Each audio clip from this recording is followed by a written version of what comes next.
Good morning, everyone. Welcome for a new day.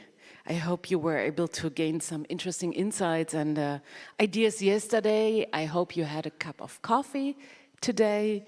And well, let's start. I look forward to discussing some further aspects today for future museum work with you. But first of all, I ask Gero Dimter, Vice President of the SPK, to take the stage for a few words of welcome.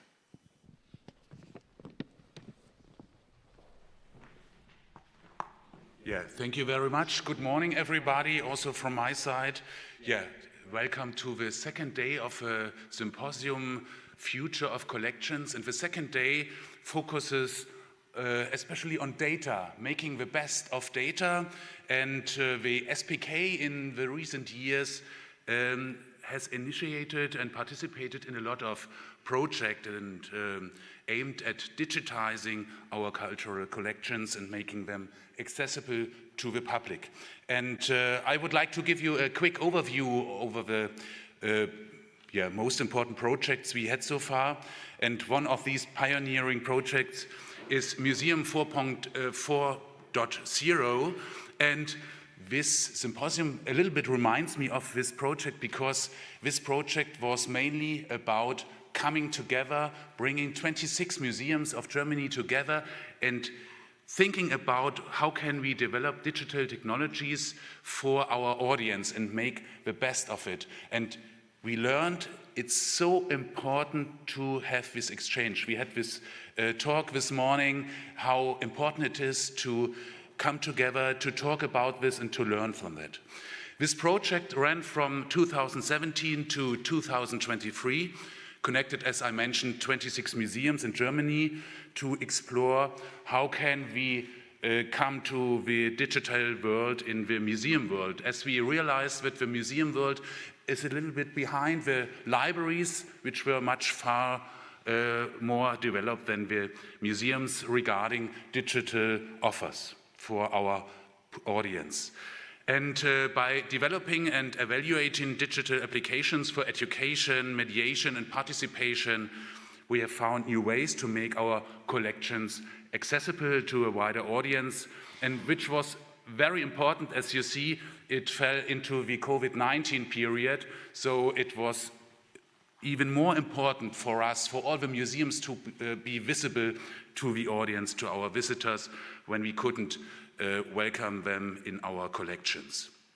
And we took over the SPK, the project management of Museum 4.0, and in addition to this administrative and organizational task, we coordinated the transfer of knowledge, especially in the research network.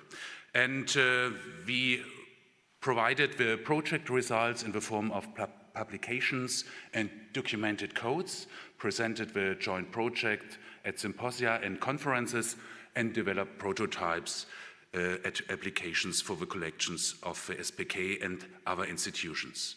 And all the project results are accessible on the Museum 4.0 website, the joint platform, and it ranges from reusable, modulable applications, open source codes to findings on user behavior, operating concepts, and field reports.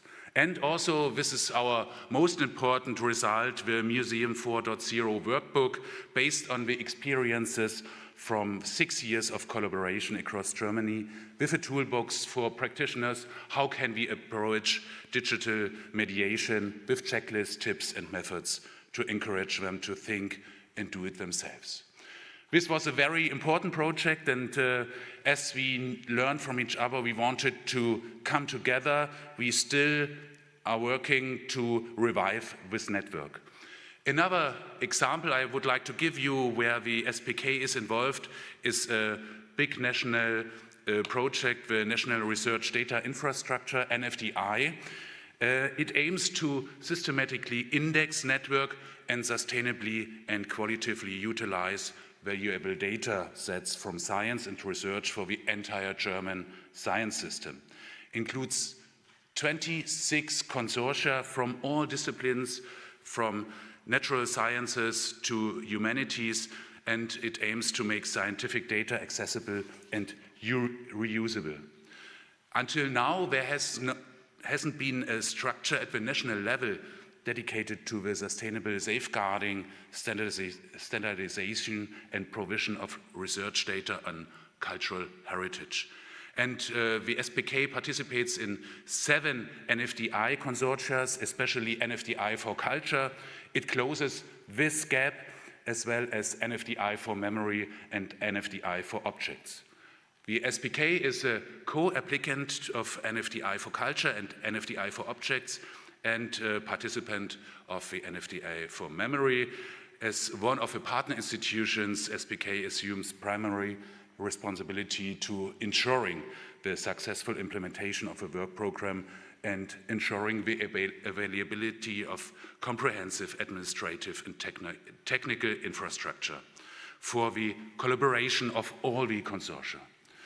The work of NFDI is especially regarding essential the standardization for also bigger cultural search engines.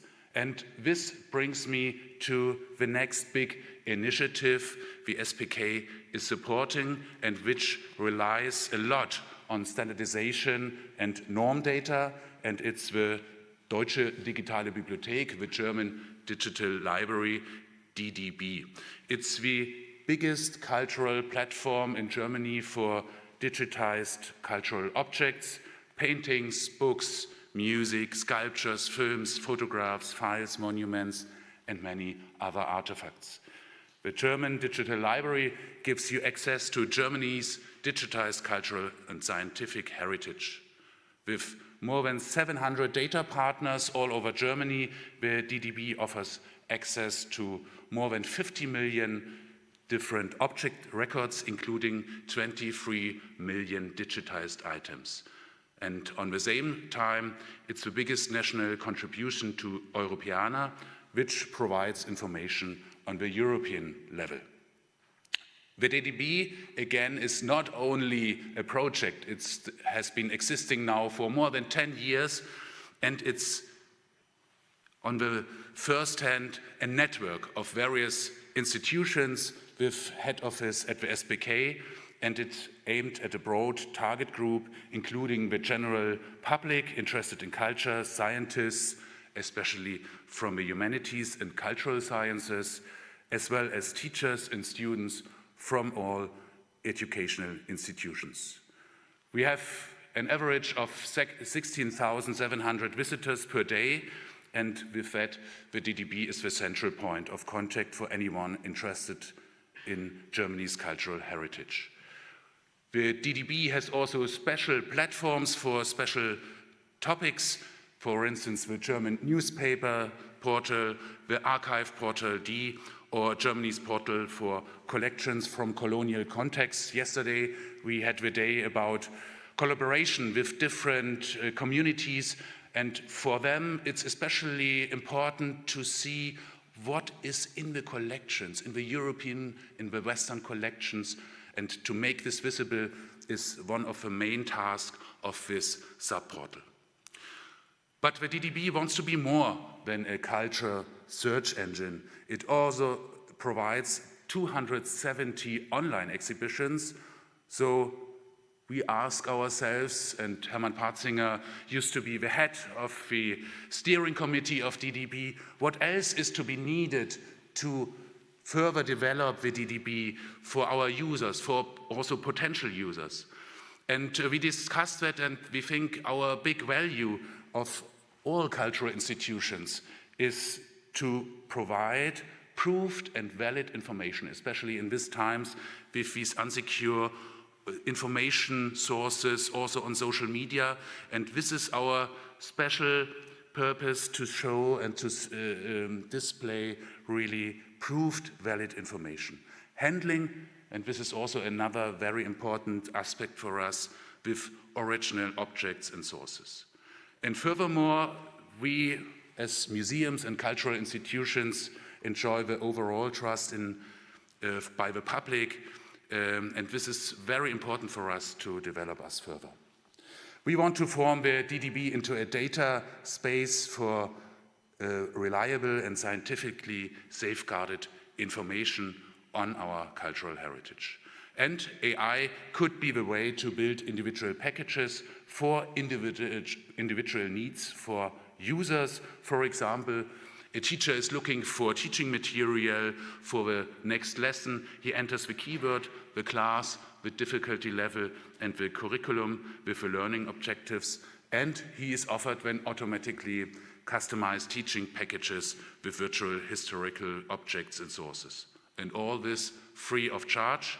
At the moment, the DDB offers this learning materials with a manually compiled system, and this would be one of our main objectives, to automate that with AI. And this also could offer endless possibilities with also a regional focus. And last but not least, we want to back up the DDB with more 3D objects. As we all know from our experience, it's very difficult, much more difficult when the 2D objects, to digitize them, to provide them. The data amounts are much bigger, and we want to increase the 3D digitization and the displayed objects also in the DDB. And we as SPK want to contribute that to a big part, and fortunately we got the help by a private foundation to totally finance staff and storage for 3D digitization and to develop attractive offers for our users and customers. And we will now establish a 3D digitization center in Friedrichshagen, where various objects will be digitized in 3D so that the data can later be used for research, outreach, conservation, restoration. And also a service team is being established within the SPK under the CIO.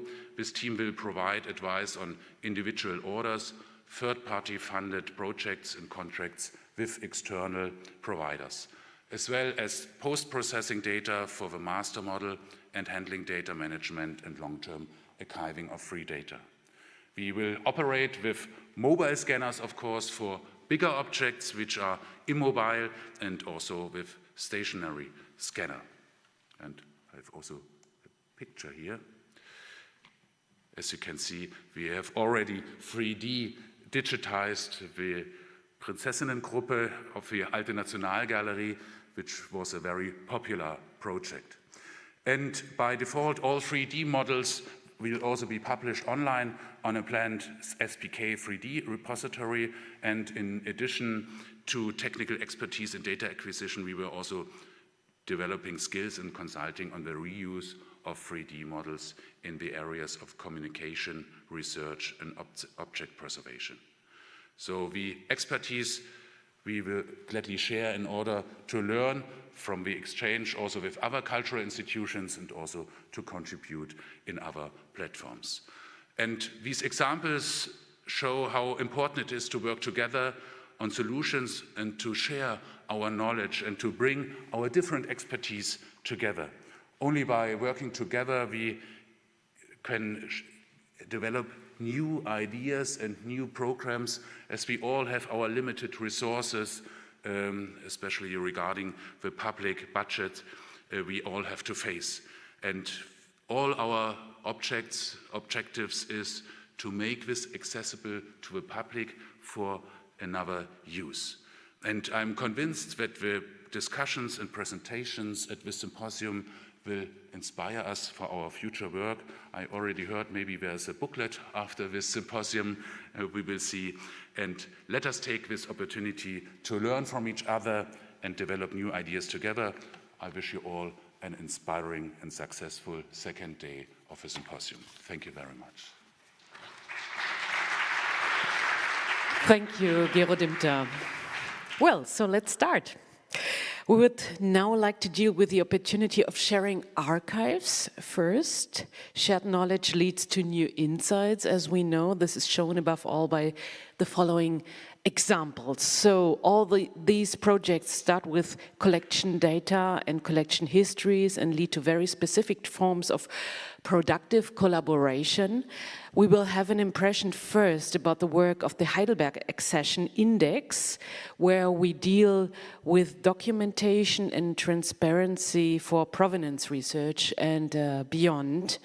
So the cooperation between Berlin and Heidelberg has lasted for many years, has steadily expanded, creating an important set of tools for provenance research. So please welcome now Petra Winter, who's the director and head of provenance research at the Central Archive of SMB SPK. Unfortunately, Maria Effinger won't join us today, but I'm sure Petra will do her work now.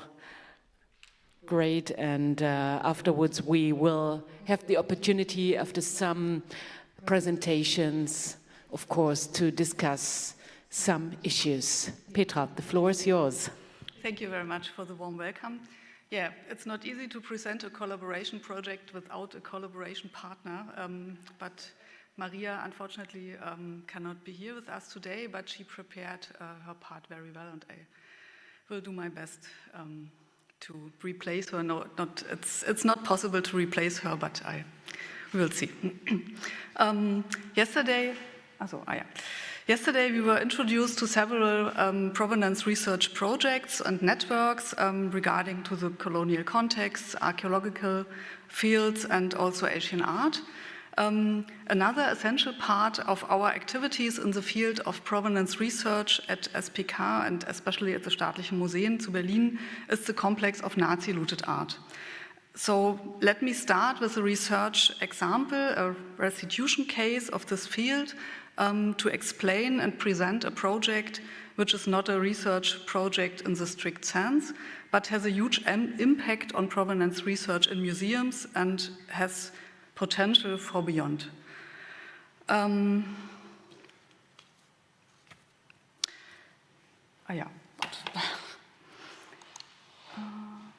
muss ich tun?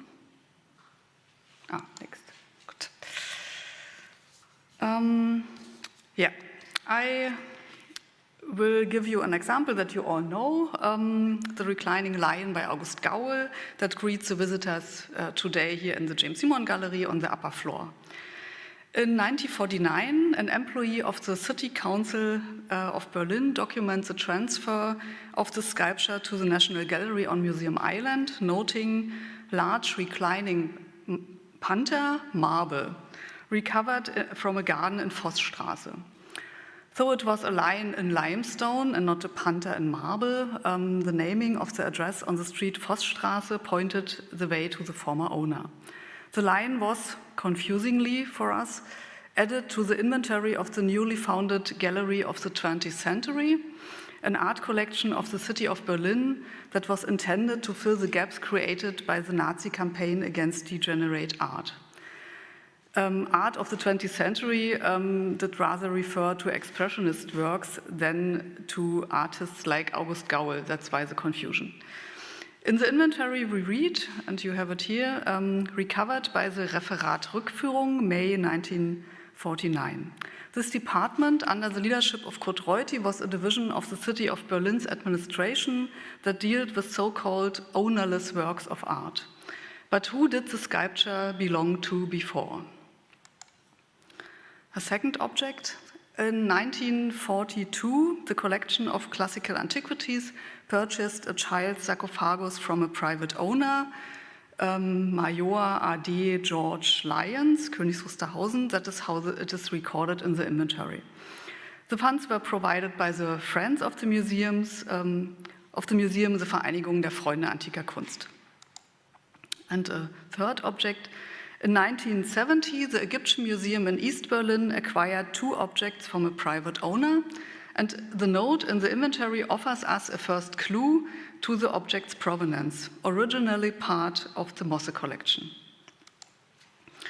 Rudolf Mosse was a German Jewish publisher. He was the man who brought advertising to newspapers. In 1867, he was implementing a bold idea. He was one of the first publishers to sell advertising space on the pages of newspapers to advertisers. Starting in 1871, Mosse's publishing house also put out the Berliner Tageblatt, the largest liberal daily in Germany until 1933. Mosse put his extensive private fortune to use for social purposes, but also to supporting museums, and in addition, he built a private art collection and displayed it in his palace on Vossstraße near Leipziger Platz. And in 1902, Mosse had commissioned the sculptor August Gaul to create a lion in stone for the entrance hall of his palace. And as we see later, obviously, the lion found his place outside.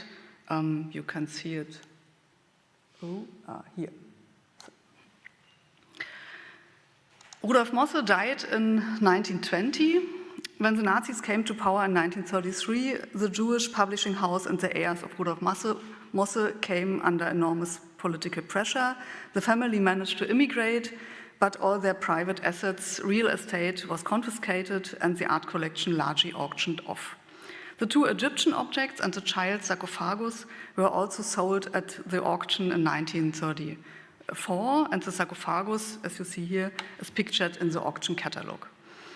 The lion remained at the address on Vossstraße until after the war, when Kurt Reuti discovered it on the ruined property and handed it over to the National Gallery. It's seen a bit difficult here. The Staatliche Museen zu Berlin held 9 objects from the Mosse collection, each with its own history. All 9 works were returned to the heirs of the Mosse family in 2015-16, and 3 works were reacquired, including the lion and the child sarcophagus, which is on display at the Neues Museum. As the example shows, the inventories are an important first key for provenance research. Of course, it requires extensive further research, and not only the inventories, to clarify the fate of the objects. But the inventories, acquisition books, and access registers collect master knowledge about the circumstances of discovery and previous ownership, about purchase conditions and exchange transactions, about relocations and later losses of collection holdings. The inventories reflect the eventful history of the development of museum collections. And that's why it is really best practice what the Staatliche Museen zu Berlin initiated with the online publication of their acquisition books. The project Provenance and Collections, publishing the acquisition and accession logs of the Staatliche Museen zu Berlin online, provides access to the complete historical holdings of around 1,000 volumes from 15 museums covering the period from 1650 to 2010, over 350 years of museum history. As we heard yesterday, digitization is not only scanning. So this highly complex project was organized and carried out by Valentina Salcedo-Paperoni, special thanks to her, as well as to Florentine Dietrich and Andreas Bienert. The inventories are available on our SMB website as PDFs. So far, so good. But it was only through the collaboration with Heidelberg, with the Heidelberg University Library, and with Maria Effinger, that this developed into a pioneering initiative. Our inventories are the nucleus, we are the starting point of HAI, Heidelberg Accession Index, and the possibilities for use have reached an entirely new level. So that's the moment where I hand over to Maria.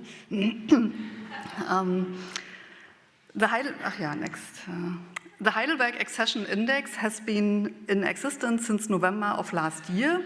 The starting point for the service, as you heard, is the 1,000 acquisition books of the Staatliche Museen. In addition to this, we have now been able to attract more partners. Inventory books from 11 other institutions are already online, and we are in talks with a whole range of other interested partners. As I say we, now it's of course the UB Heidelberg. In addition to the 530 volumes currently online from SMB Berlin, A further 120 volumes from the other institutions have been integrated into HAI, so that 650 volumes with around about 121,000 pages are now available. Wo ist die Nummer der Folie? Okay. The range of material is broad, reflecting the diversity of the source material preserved in the institutions, in addition to historical inventories of art and antiquities collections, such as those from Dresden, Bonn, Göttingen, and Karlsruhe, which you see here. The project now also includes inventory books from the Museum Foundation of Post and Telecommunications, currently including those of the Imperial Postal Museum and of the Königlich Bayerisches Verkehrsmuseum, Royal Bavarian Transport Museum. However, inventory books from university collections are also welcome. Here are a few examples from Heidelberg University. Acquisition books from libraries such as those in Nuremberg, Berlin, and Heidelberg are also included, or the inventory books of photo archives, such as these initial examples from the Zentralinstitut für Kunstgeschichte München, Central Institute for History of Art in Munich. Technical implementation, now's the moment where I'm a bit lost. Heidelberg's D-Work, Heidelberger Digitalisierungsworkflow, is used to support workflows for digitization and web presentation. Some of the key features include a user-friendly interface, a page-specific referencing via DOI, annotation and commenting options, and a long-term archiving and provision. Very important question, the rights management. Information that may not be published online or maybe only be published at a later date must be individually redacted in the digital facsimiles of the accession books. This applies, for example, to the names of private individuals. In Heidelberg, a technical process was developed to transfer rights management in a largely automated manner. A small working group has been set up, supported by the NFTI for Culture Legal Help Desk. And the aim is to develop a decision aid, kind of guideline, regarding a risk assessment with regard to personal rights, data protection, and copyright aspects. The Heidelberg Accession Index is to be expanded and further developed in a cooperative manner.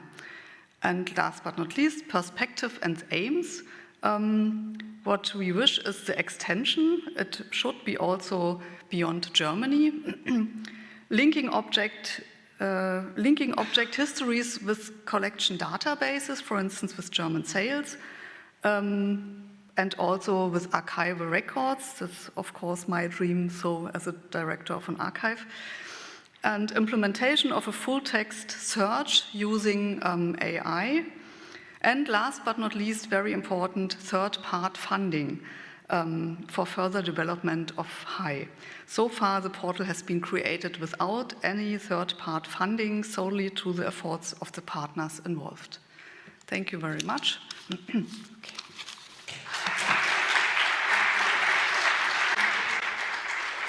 And also, thank you to Maria. Well, the next impulse will present us the Calamos portal.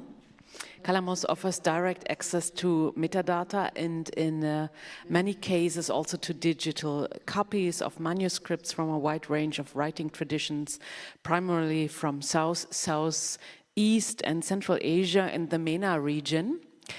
Descriptions of manuscripts from German institutions, such as libraries and museums, are recorded, which were previously only available in printed old catalogs, we have to say, but also from international partners. And in addition, large amounts of metadata from older databases have been and are being migrated to Calamos.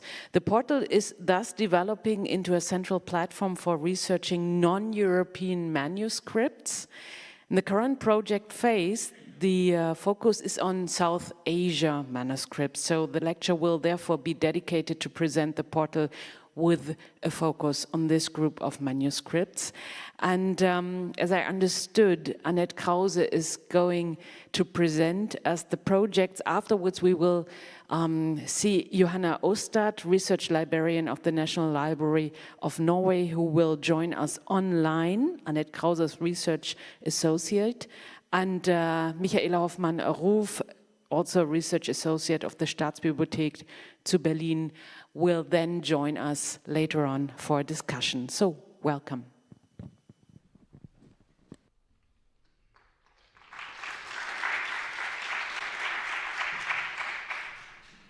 Thank you. So, to begin, I'd like to give you a brief overview of the Calamos portal and the project behind it, just to give you a sense of what it is and how we work. Yes.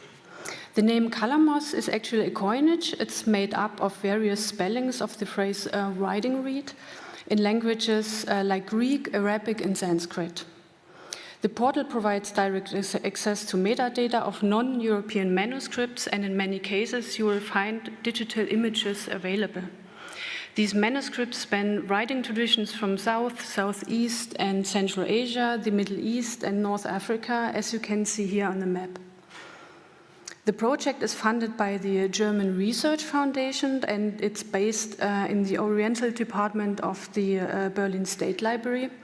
We are collaborating with the Bavarian State Library in Munich and the Leipzig University Computing Center, which provides our IT infrastructure. In the first phase of the project from 2020 to 2023, our focus was on Arabic, Persian, and Ottoman Turkish manuscripts. In the second phase now, from 2023 and to 2026, we are focusing more on South Asian manuscript traditions, but we are also including data from Ethiopian, Coptic, Syriac, and still Ottoman Turkish collections. Calamos brings together manuscript descriptions from German institutions as well as from a few international partners. Much of this information was previously only available in old catalogs. In addition, we are migrating data from older databases that are no longer maintained or soon won't be. So in this sense, Calamos is becoming a central platform, a kind of data hub for research on non-European manuscripts. So let's now look at who contributes to Calamos. The 118 institutions involved so far, some are shown here on the slide, include state, university, research, and municipal libraries, as well as foundations and museums. Most of them hold large collections, but Calamos also integrates data from institutions with much smaller holdings. For example, an abbey library or a small university department library that preserves, for instance, famous Quran fragments. That helps make these materials much more visible and accessible to the academic community, to the communities of source, and others interested in manuscripts. What's more, Calamos supports partner institutions with subject-specific expertise within our team, and together with our colleagues in the Oriental Department, we cover a wide range of fields, such as Arabic, Iranian, Hebrew, South Asian studies, and many more. Fields that many institutions don't necessarily have in-house. Let me give you two quick examples of what this collaboration looks like. We identified the provenance of an Indian manuscript in the Library of Congress based on notes in Sanskrit.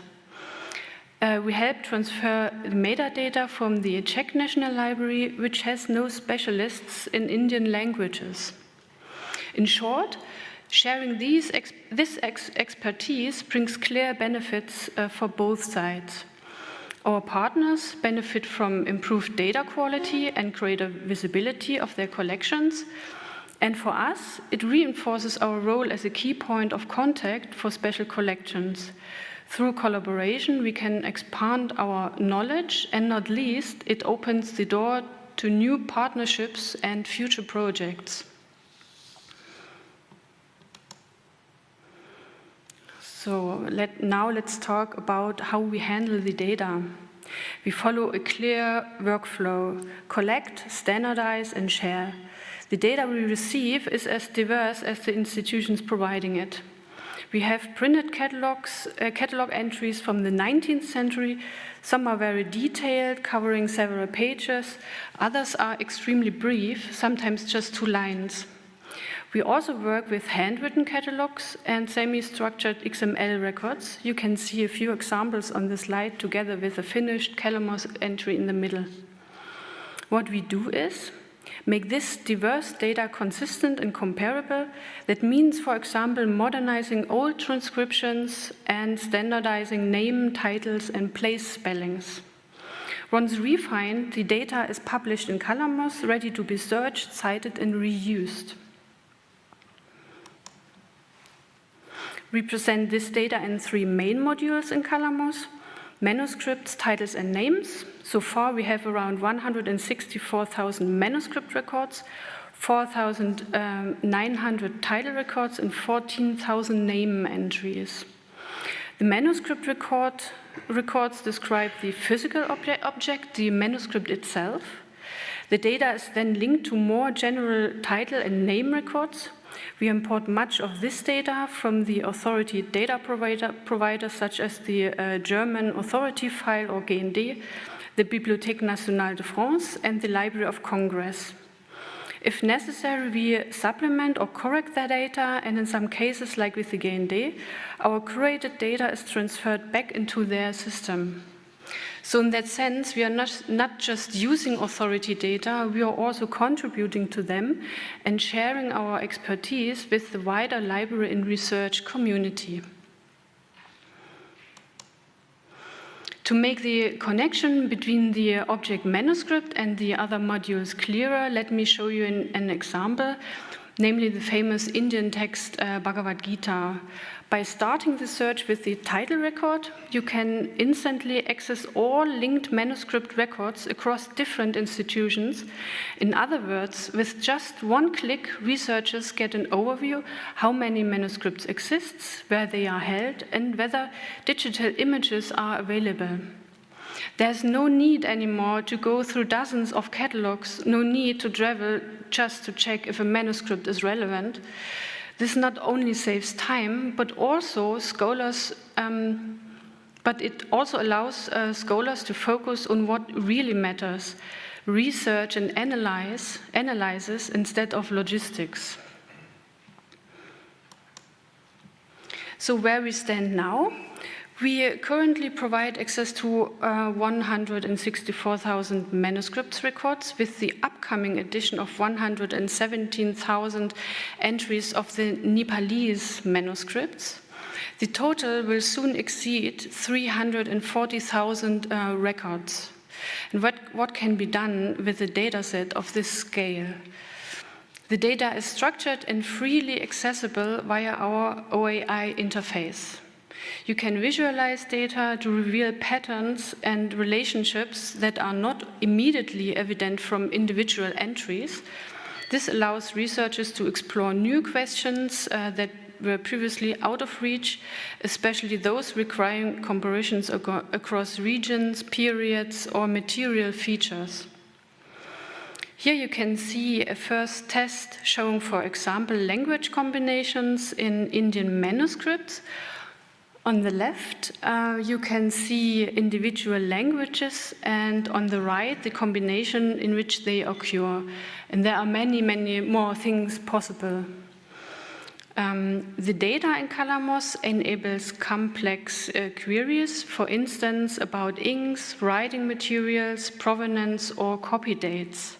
Combined with material or ink analysis, this metadata can help determine the approximate origin or date of undated manuscripts. In short, it's not just an online catalog, it's a tool for discovery. One key component of our data is provenance. A manuscript record includes a history of object section, if such information is available. This contains information about previous owners, donors, sellers, intermediaries, and others who were involved in the manuscript's history. Thanks to the cross-institutional data availability, we can quickly gain an overview over manuscript's provenance, trace its journey, and identify links between collections. Take the example of Bhagwan Das Kevaldas, a manuscript seller from the city of Surat in northwestern India. He sold large manuscript collections to Europe in the 19th century. In Kalamos, we have records of manuscripts he sold to libraries in Berlin, Munich, and in Leipzig. He also sold manuscripts to other major European libraries, including those in Cambridge and Paris. This shows that European collections of Indian manuscripts are interconnected. In terms of quantity, the State Library of Berlin is ranking second among European libraries. It means for the future of these collections that by connecting the dots across institutions, we are laying the groundwork for the provenance research and cross-regional analysis. Another example of the connections between European libraries can be seen in a group of manuscripts with the connection to the great Mughal emperor Shah Jahan, who ruled in India in the 17th century. Today, these are scattered across 3 institutions, the State Library Berlin, Bavarian State Library, and the National Library of Norway. And it's from the National Library of Norway that we are now joined by our colleague, Johanne Ostad, research librarian in the section for rare books and private archives. So, Johanne? Yes, I am here. Do you hear me? See me? Yes. So, Johanne, the floor is yours. Thank you so much. Let me see. Okay. Thank you very, very much. And hello, everyone. You have all just heard about the Kalamos portal, and I am here as a live example of an international holding institution. And as was just said, I represent the National Library of Norway. Our mandate is to collect, preserve, and make available materials connected to Norway. However, in addition to the Norwegian material, we have several collections containing manuscripts from all over the world. We have palm leaves from Sri Lanka, we have birch bark from India, parchment from Ethiopia, and much more. And we have, which is my focus here today, a collection of Islamic manuscripts in Arabic, Persian, and Ottoman Turkish. Our problem with this collection has been that we do not have the in-house expertise on this kind of material. It is registered, but this was done by a colleague who is not working with us anymore. There is very little provenance information, and even though here at the National Library we do have the infrastructure to be able to digitize all of these manuscripts, but the question is, should we? Because we are dealing with a cultural heritage that is not ours. And if we put it online, could we hurt anyone, affront, harm anyone? So we found out we needed to reach out to other institutions and reach out to people who have that kind of expertise. And luckily, we were informed about Kalamos. So less than 2 years ago, we signed an agreement of cooperation with the project. And the first thing we did was to send our catalog to the Kalamos project on a Word file, sorry. And based on this, Kalamos created an online catalog. Additionally, they corrected mistakes and misspellings. They improved metadata because they do have the in-house competence. They linked the information to our digitized documents. Yeah, and here you can see an example of this catalog. For us, this made our documents much more accessible to anyone interested in Islamic manuscripts. We benefit very much from this, both by the improved data quality and also the greater visibility of this collection. And everything is done with an amazing speed, I have to add. But what was just as important to us was that we feel safe and secure in the knowledge that this material is put online by people who actually know about the material and know what they are doing and know what is being put online. So we are very grateful about that. And we see results. We get regular queries from researchers all over the world who learned about our collection through the Calamos portal. And this shows just how important the sharing of data and sharing of expertise is. So I hope we will be able to continue this cooperation for a long time, and in the future, perhaps we can add material from other parts of the world. And this helps us in fulfilling the responsibility we have for other people's cultural heritage. It helps researchers to easily find what they are looking for. And as it was pointed out several times during this conference, it helps building good networks across the borders, which I am sure you all agree gets more important by the day. Thank you.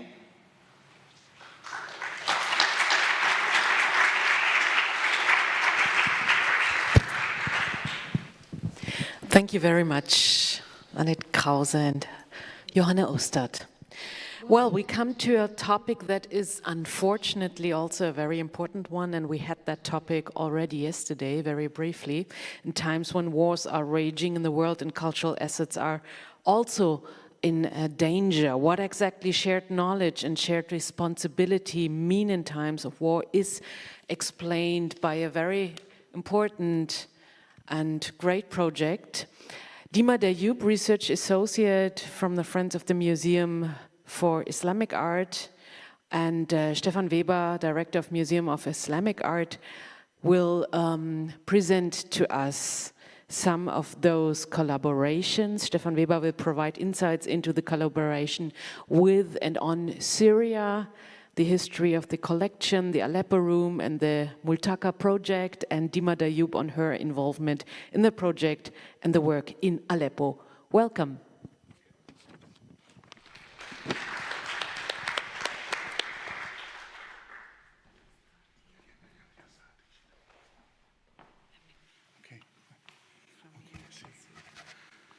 So, hello and thank you. I would first have three thanks for, first, the Calamos portal, which is an amazing project. We benefit a lot from it from the museum, and we use it quite often. So thank you for your quick and superb work. The second is thank you, Hermann Parzinger, because Hermann Parzinger always understood what we're doing when we had to act fast and quickly and had to take ways creatively that were not foreseen before, and so that we develop on site at the moment. And you always said, go ahead, and thank you for that.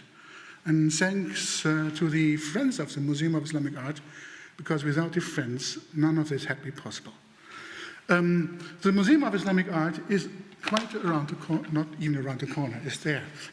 But we're moving from the south wing right now into the northern wing.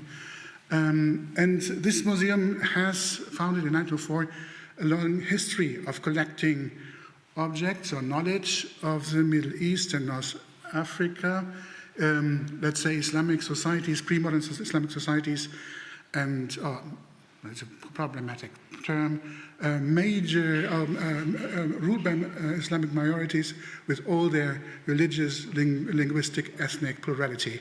So it's very complicated. So I say Muslim societies to make it short.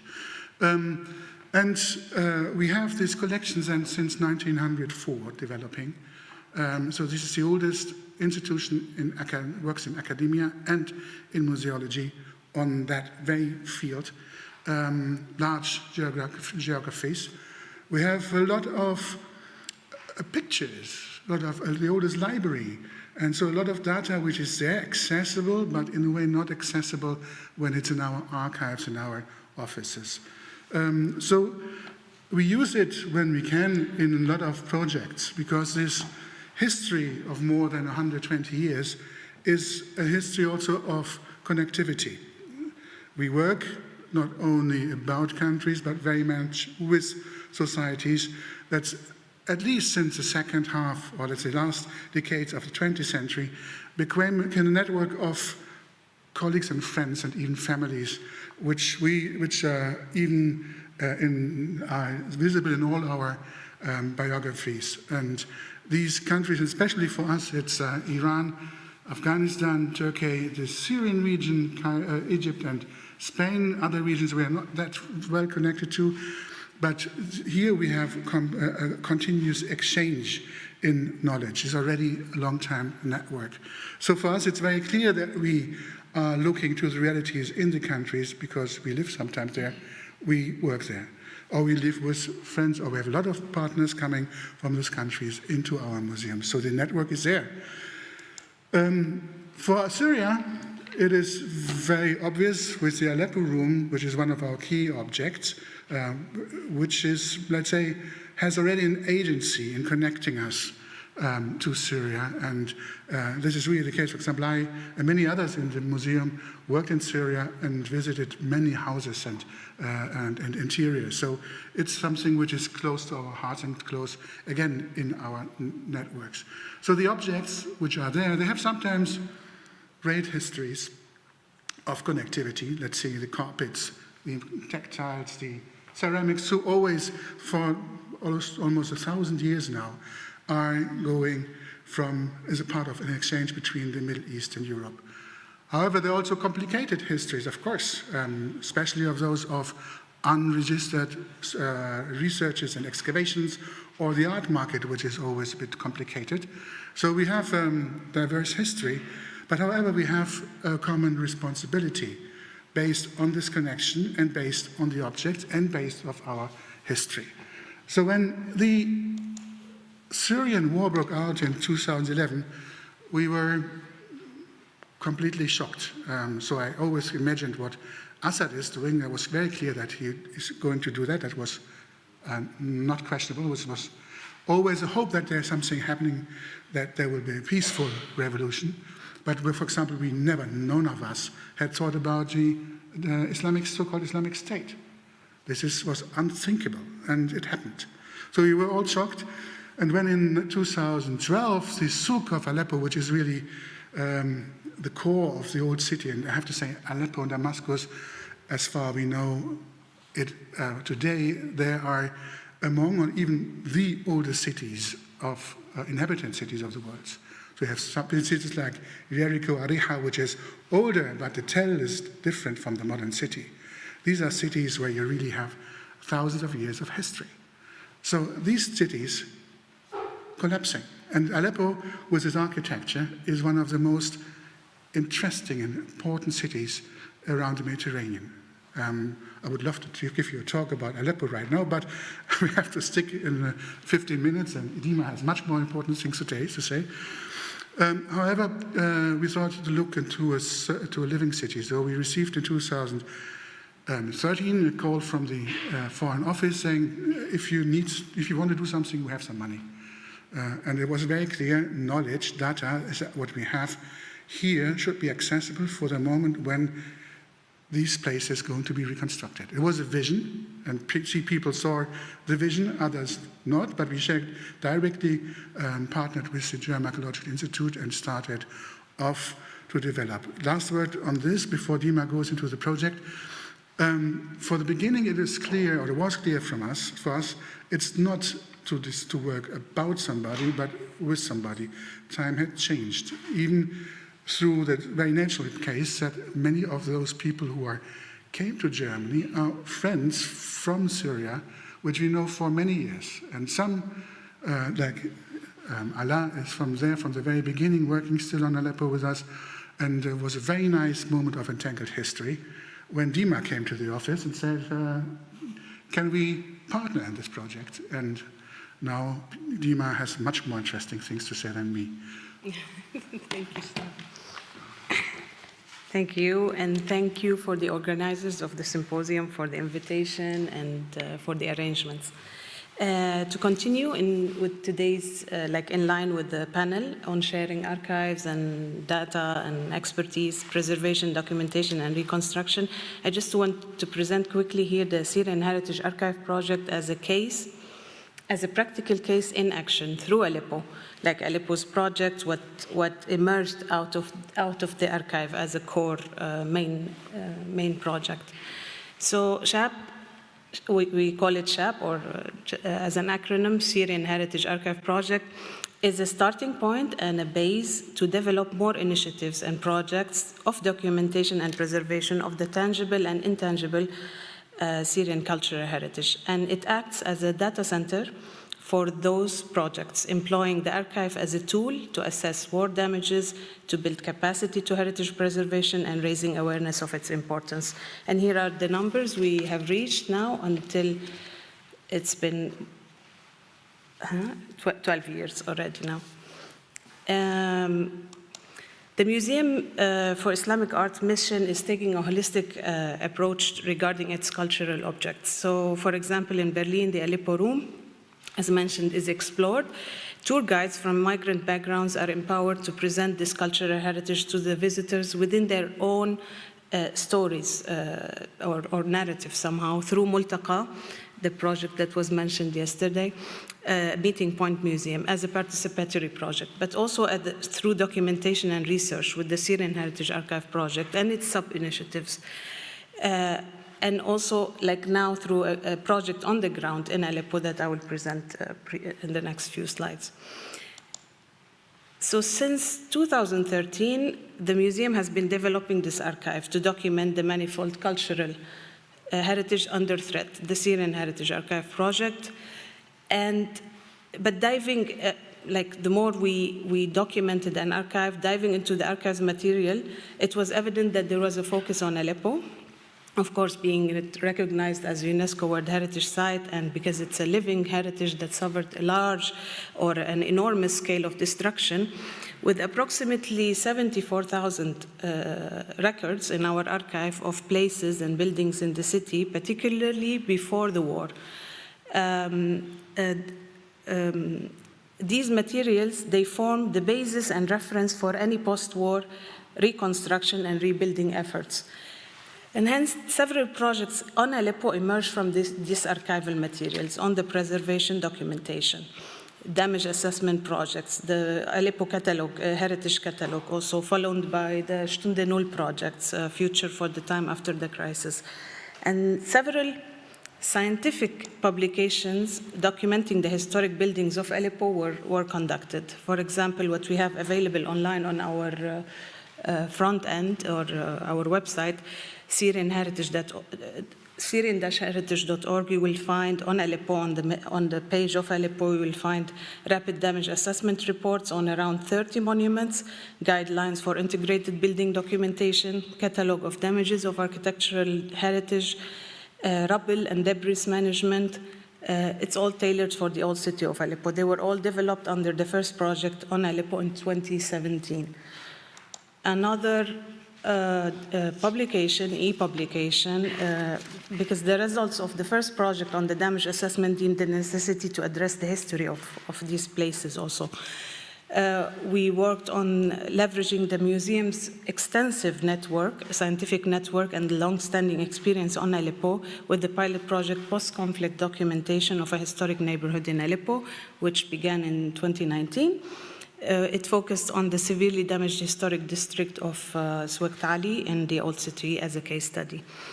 Another initiative was the Aleppo Heritage Catalog project. It documented some of the most iconic monuments in Aleppo in the form of articles, scientific articles, published on the EDIT, digital publication platform of Gerda Henkel Stiftung, which, of course, funded the project as well.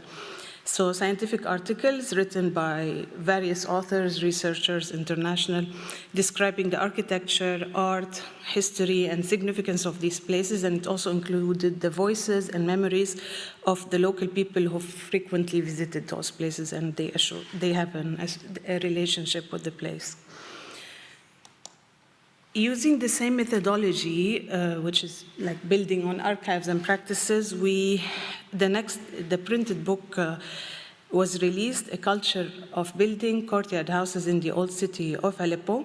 It documents the local knowledge behind what constitutes a courtyard house in Aleppo and how that corresponds to local building materials and techniques, compiled in two parts, design and construction. This multidisciplinary, visual, descriptive piece of literature is an example of what and how an archive can be used and mobilized. And it deemed especially very useful for us in our ongoing project right now in Aleppo.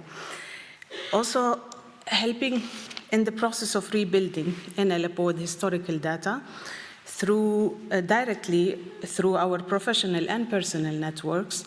We were posting and sharing online and sending some materials online accordingly, especially in context where in a country or like Syria, where access to archive is really very limited and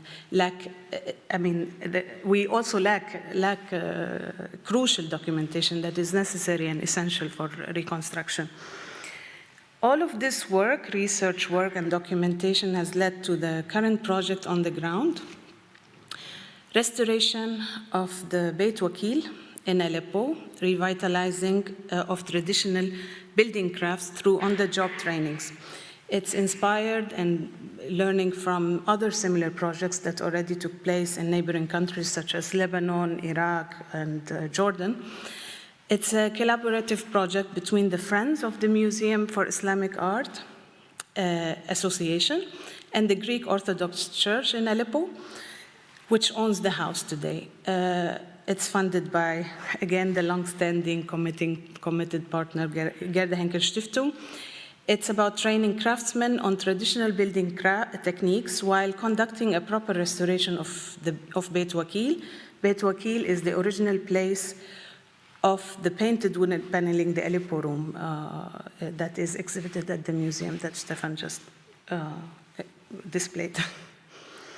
So the project is about a training program providing on-the-job vocational training to youth from Aleppo, focusing on professions that create job opportunities in the field of heritage restoration to carry out and be part of the post-war reconstruction of the old city of Aleppo in the future. Traditional craftsmanship comprises an important cultural tool that can help communities in the reconciliation and recovery process from crisis and conflicts by building on their own cultural assets. In Aleppo, so the Beit Wakil is still standing. It's a courtyard house. It's a two courtyards house that has been seriously damaged, and we're relying heavily on the archival records. To be exact, around 2,500 records from the archive on the house in our database, where we are studying, analyzing to restore and recreate the typology, the details, the lost intricate stone ornamental patterns and motifs. So this project is considered a strong sign for the recognition of this shared heritage between Aleppo and Berlin, and the fact that the artifacts is always linked to its place of origin and purpose of manufacturing, underlined in the global responsibility of the museum and its partners. Archives can be read at networks of sociality with the potential to draw connections between interdisciplinary research, social practices, cultural life, and local infrastructure.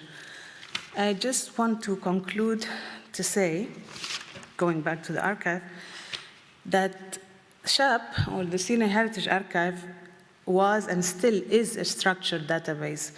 It is with an in-depth cataloging system in 3 languages, German, English, and Arabic. It's intended for scientific research.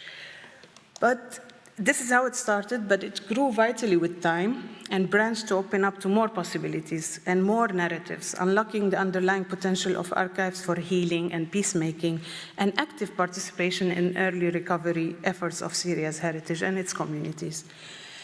And now, with the burden of the recent war and the massive change in the culture and Syria's political and economic climate, the new government faces enormous challenges in governing the country. It needs all the support during this transitional phase to build and protect this heritage. The museum is attempting to adopt an alternative strategy to help the people by empowering local expertise, by filling the gaps, by documenting and disseminating all available materials in an open and free format. This will engage the people of Aleppo in the discussion and build bridges between Aleppo and Berlin. I end here with the same place where we are standing, the James Simon Gallery Auditorium, in which in 2023 we celebrated the 10th anniversary of the archive. Thank you.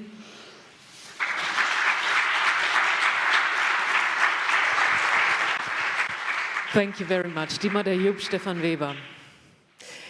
Okay, last round before we'll find ourselves on the panel. Records in Context, the International Development of Archival Description.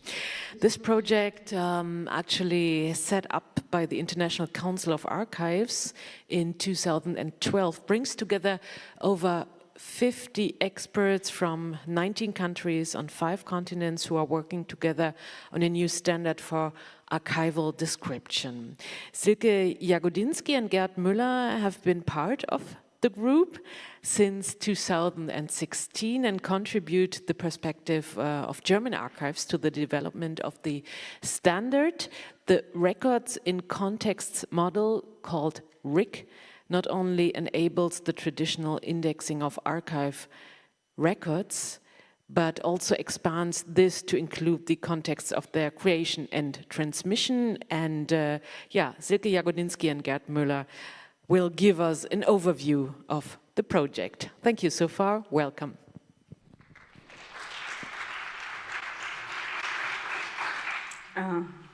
Thanks a lot, Shelley, for this introduction. And it doesn't feel very easy to shift the focus now from these very important projects to this more, let's say, academic approach to archival description, but I try to. Sharing archives, sharing data, sharing expertise. We would like to demonstrate how archives extend their efforts to share data and expertise in a broader technical manner, ensuring continued access to collections and records for research and various uses. I will discuss the significance of archival description and how archivists are working to develop the standard Records in Context to enable a more comprehensive archival description, and Gerhard will then present some potential outcomes resulting from the development of Records in Context. Archives are vital institutions that preserve unique and one-of-a-kind documents from the history of their respective collection areas. These documents serve as invaluable sources for understanding the past, providing insights into political, social, cultural, and economical developments over centuries. To facilitate access and research, archives undertake a process called description, which involves systematically recording information about each document. Historically, until the 1980s, this description was primarily done in analog form. Archivists used index cards, paper-based finding aids, or catalog books to document the details of each item. As technology advanced, of course, especially in the 1990s, there was a significant shift towards digital cataloging, and the modern westernization efforts emerged, and most archival descriptions began to be created electronically. Today, of course, these digital descriptions are often published online, making them accessible to a global audience. Despite this progress, traditional digital descriptions still largely mirror the analog approach. They often focus on a one-dimensional description of a document's provenance, content, and physical characteristics. Sometimes, the digital presentation even looks like a photo of an analog finding aid. This approach is rooted in the principle of provenance, which emphasizes the importance of the origin and custody history of documents, a concept that has been central to archival theory since the 19th century. While this method provides a solid foundation for analog description standards, it does not fully capture the complex relationships, contexts, and connections that modern research increasingly demands. In 2012, the International Council on Archives appointed an experts group on archival description, short EGAD, to create a new, modern, and state-of-the-art standard for archival description. Archivists, information scientists, and cultural heritage experts from 12 countries developed a new standards called Records in Context, short RIC, to enhance the richness of archival descriptions. Both Gerd and I have been active members in EGAD since 2016. Records in Context aim to expand traditional archival description by incorporating multidimensional contextualization and addressing born digital material. This allows archivists and users to understand not only what a document is, but also what it relates to other objects, agents, events, places, and broader social and cultural phenomena. Records in Context is conceived as a conceptual model that complements existing models used in libraries and museums.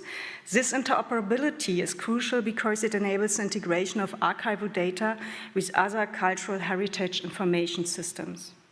The model is designed to be flexible and scalable, accommodating the diverse types of records and collections found in archives worldwide. It also provides a framework for describing the relationships between records, their creators, their users, and the context in which they were created and transmitted. One of the core innovations of RIC is its emphasis on multidimensional contextualization. Instead of viewing a document as an isolated object, the model considers its entire life cycle, its creation, transfer, ownership change, and usage over time. For example, a charter might be linked to individuals involved in its creation, the institutions that held it, the historical events it references, and the geographical locations associated with it. This interconnected approach allows researchers to trace the provenance and significance of a document more comprehensively. Furthermore, Records in Context incorporates an ontology, a formal and technical representation of concepts and relationships that makes archival description capable of linked data. This technology advancement means that archival records can be integrated in the broader web of data, enabling sophisticated queries and analyses across multiple data sets. For example, a researcher could explore how a particular document relates to other records, historical figures, or cultural objects across different institutions and collections. And now I'll pass it over to Gerhard, who will show how the new standard can help to explore research.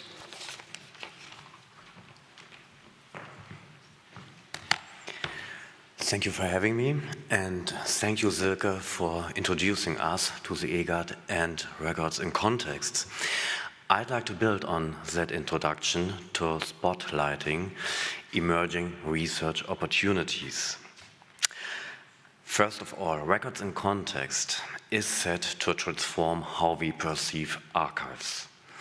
As Silke has pointed out, traditional archival descriptions emphasize the provenance of records and resemble a book-style formatting of finding aids.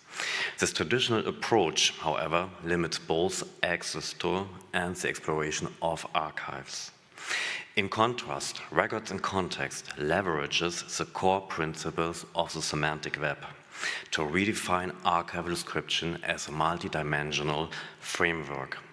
This framework is shaped by the relationships among agents and their documented activities within archival records. Consequently, this approach is already referred to as a social documented network. Richard Williamson from the Norwegian National Archives and a member of IGAD has articulated such a social documented network. The diagram presented on this slide is drawn from IGAD's ongoing work on an application guideline and serves to illustrate the multidimensional framework in practical terms. It exemplifies the key facets of archival description based on Knut Aalborg's research on the occupation period in Norway. It links the record sets of two agents through the activities and connects respective descriptions with data about the record instantiations, kept either in analog form or as born digital by the Norwegian National Archives. The entities are linked by controlled vocabularies of the records in context ontology and thereby providing semantic context to the relationship among them. Conceptual models often appear complex or even nerdy at first glance. And this diagram likely reinforces this impression. However, a closer look reveals that the significance of records in context and its accompanying ontology. First, it shifts the culture of data creation from semi-structured descriptive texts to structured, linked, open data. Second, it transforms the culture of publishing and sharing data with the cultural heritage and research communities. And third, it enhances access to archival data through both user-friendly and machine-readable interfaces. By leveraging the semantic web, records in context helps archives create structured data more efficiently. This improvement will boost the publication and sharing of archival data, as well as enhance access to the archival holdings. Moreover, records in context will strengthen the collaboration among cultural heritage communities. It complements well-established domain standards such as the library reference model and CIDOC CRM from the museum community. As a result, it facilitates the effortless exploration of holdings across libraries, archives, and museums, helping researchers uncover cross-domain connections. For instance, researchers studying colonial history will benefit from cross-domain linked data to explore the subject neatly through the related archival records, publications, and objects. In addition, the semantic web's linked data approach enables the definition of multiple access points and alternative ways to search and explore even large knowledge graphs. Such linked data can also enhance the performance of search engines and improve the responses of generative large language models. The linked data approach of records in context further contributes to discovering new insights, for example, through semantic reasoning. Semantic reasoning is drawing new conclusions or uncover implicit information from explicitly stated data. Finally, records in context is not just defining archival description as a multidimensional framework, a social documented network. It inspires innovation.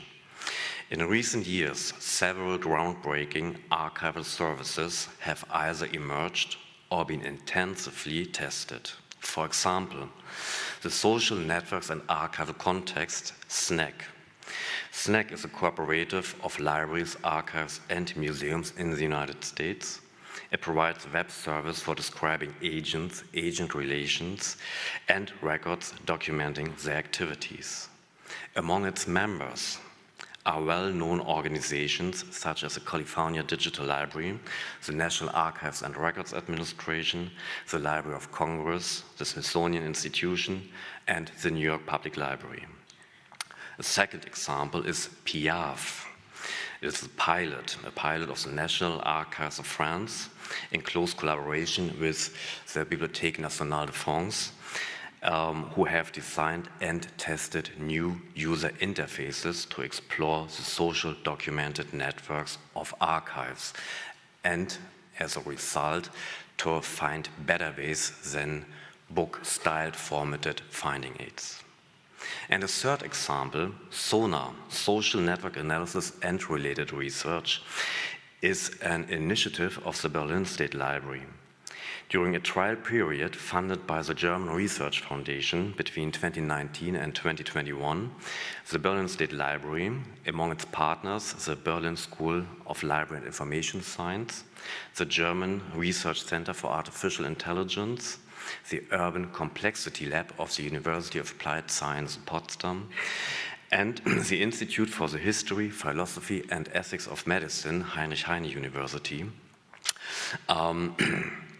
explored a broad range of approaches to integrate, infer, and access both the explicit and hidden knowledge about agents and their relationships documented within various types of resources.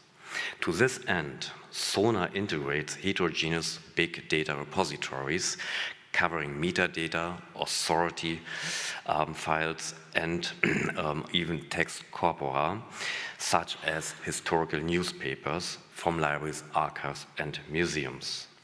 Today, the Berlin State Library has been building an international network of over 20 collaborating universities, as well as service providers of the cultural heritage domain, like SNAC, Museum Digital, PIAF, and so on, to further historical network research. Records and Contexts will contribute to empower humanities and social science researchers by providing new data sets, enabling them to apply cutting-edge digital research methods and pose novel data-driven research questions. Although conceptual models such as Records and Context may appear overly technical or, as said, nerdy, they are essential for sharing, reusing, and exploring data. Thank you very much.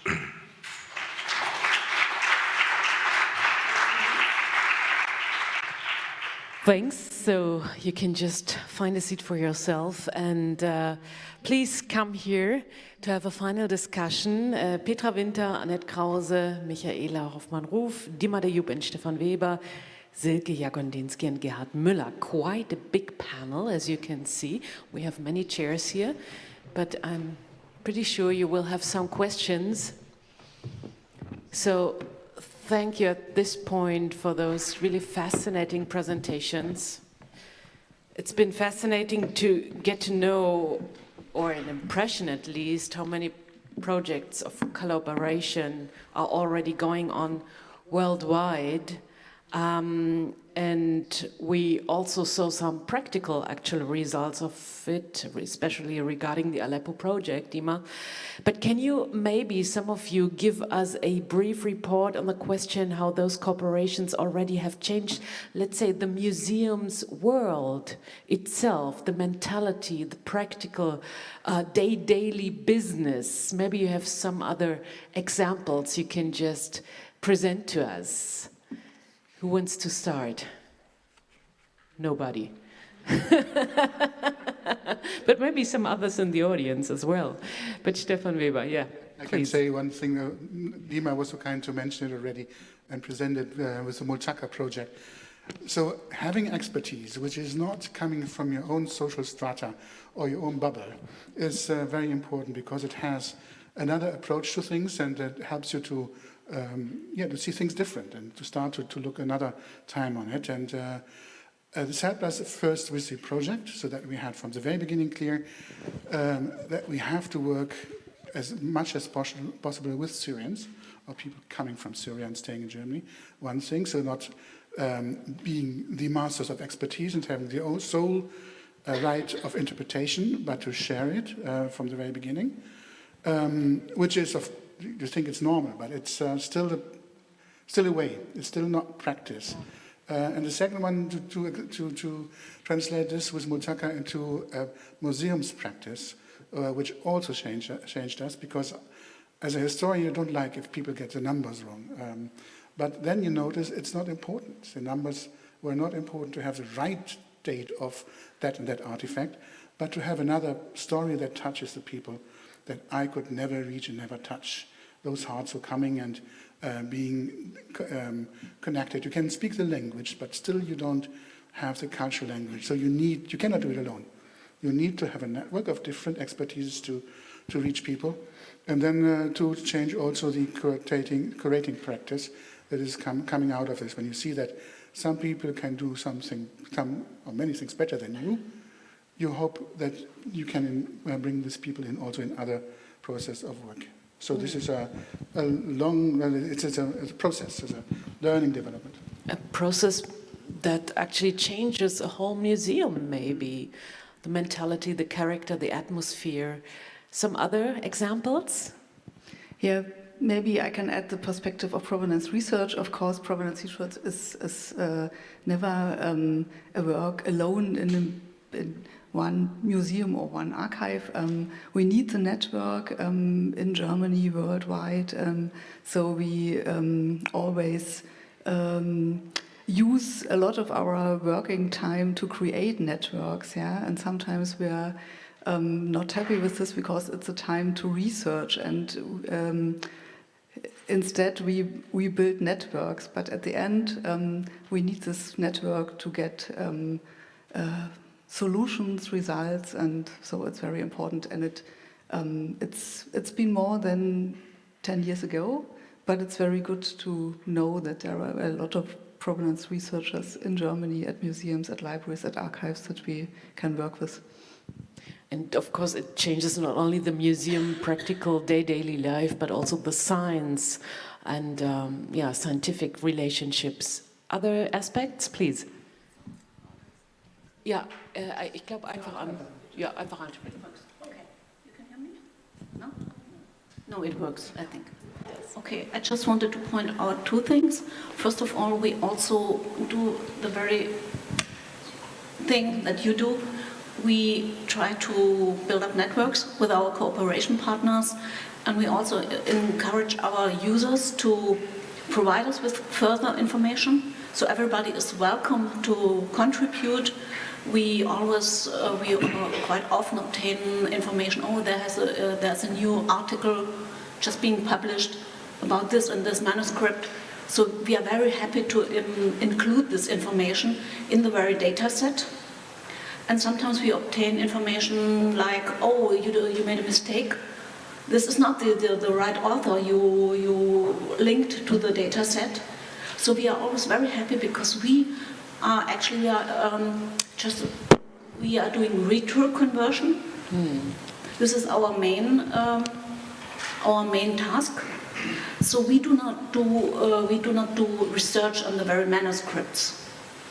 So we are always dependent on support from the community, and we are also dependent on the support of our cooperation partners. If they discover something new, or if they are digitizing a new item, we are very happy to include the link. This is one point. We are always dependent, and we are sharing our knowledge. And just as my colleague said, the institutions are quite often very happy to have our expertise. And then there was another point I just forgot to say, but maybe our colleagues... Yeah, you can just think about it. And I please. just can add to the things already said, and just to say, collaborating with people outside of your own department, your own organization, helps you to focus on the services people need. Just to open your own mind and be in exchange and learn from other people. What do people need, what do they think, how you can react to that, and design your own services to further your services. It is really a great opportunity, and from my point of view, it is necessary to collaborate with other people, with other organizations in networks.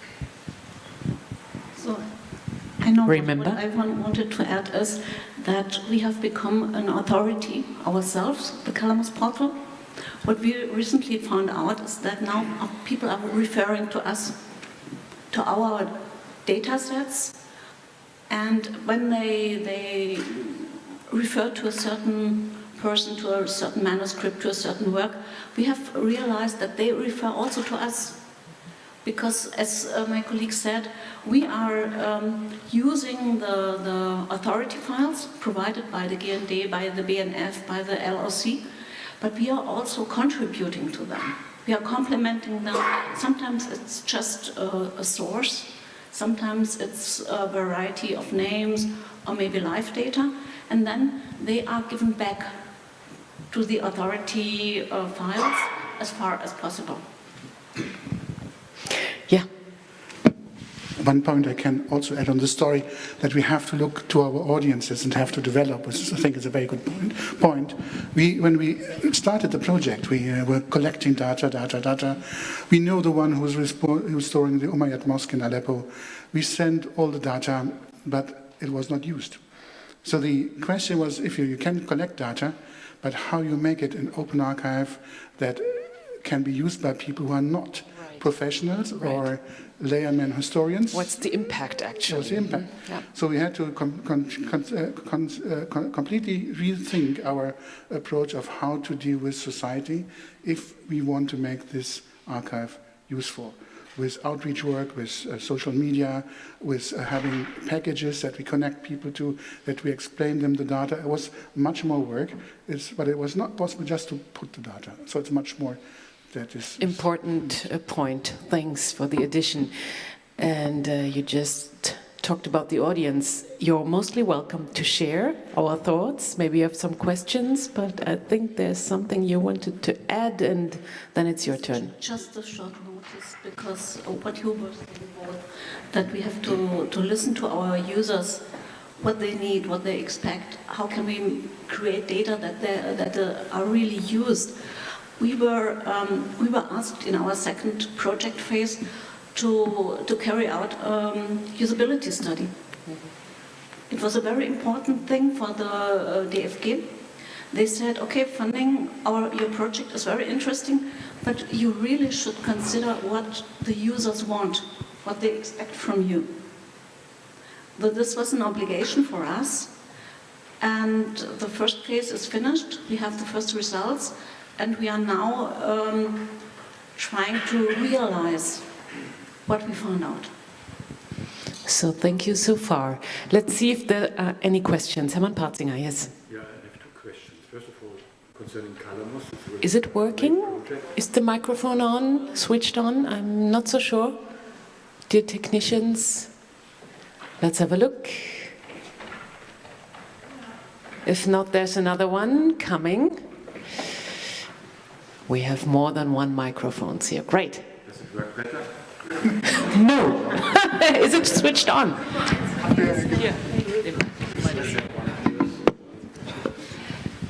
And now? This sounds better, even to me. Well, I have actually two questions. First of all, concerning Calamos, I think this is really a great portal, an impressive work which you are doing. My question is, who is deciding in which institution libraries should be contacted to expand? Who is deciding on the priorities?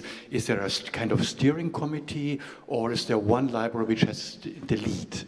This was the first question. The second, Stefan, this Syrian Heritage Archive project is as well fantastic also, and a very important work which you did in the last more than 10 years, especially for the rebuilding of the country. Is it already used? Are there already plans for rebuilding heritage sites in Syria, reconstructing at least part of the destroyed heritage, and are they using it, or what is the state of the art in this moment? So I will Yeah. Who wants to start? Please. Okay. So before the project started, it was necessary for the application for the funding to collect information about the relevant collections of manuscripts, of course. And then, okay, we started with the big ones, but at the same moment, we contacted very quickly everyone on our list. And some responded very quickly, some were a bit hesitant, some didn't want to cooperate at all. So I had to do some real conviction.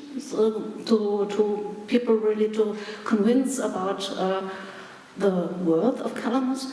But we had very, very good context from the very first beginning, and very good, do you say, people responded very positively. And now we even have cooperation partners that came to us. They contact us and they say, oh, we have this collection of whatever, we do not know what it is, could you please help? And then we have to decide in which order we continue. Sometimes it's just a small collection of maybe 10 items, so we can do it very quickly. Sometimes we have to do a bit more, there's a bit more effort. But in the end, we do it according to our working time, our capacity. Okay, thank you. Who wants to answer in terms of Aleppo? I take the ball and throw it to her. Okay, fine. First, it was already mentioned, the speed that you're working with the Calamos is really impressive, to say. So the vision was there, but it was nice to think, yes, we could now help, but then it didn't function. One reason was, as I said, nobody knew how to deal with an archive. And the second is there was no strategy in rebuilding Aleppo. But then we changed our strategy, so the cooperation inside the network, because with people coming from Syria, you brought also to the museum the network. So through this network already, they bought, because it was forbidden to help. So, but through this network, we could do it very easily to provide the data to those people who are working on the ground. But there were not many. But this changed. But now Dima just came back from Aleppo. Maybe you give us a picture what is going on and how the archive is working. I mean, we have been already exchanging data with, for example, AKTC, the Akhan Trust for Culture, because they are active on the ground since 2017. And they are focusing mainly on the Souk area. So they asked us for packages through the consultant architect, the French consultant architect. So they are part of the network of the museum.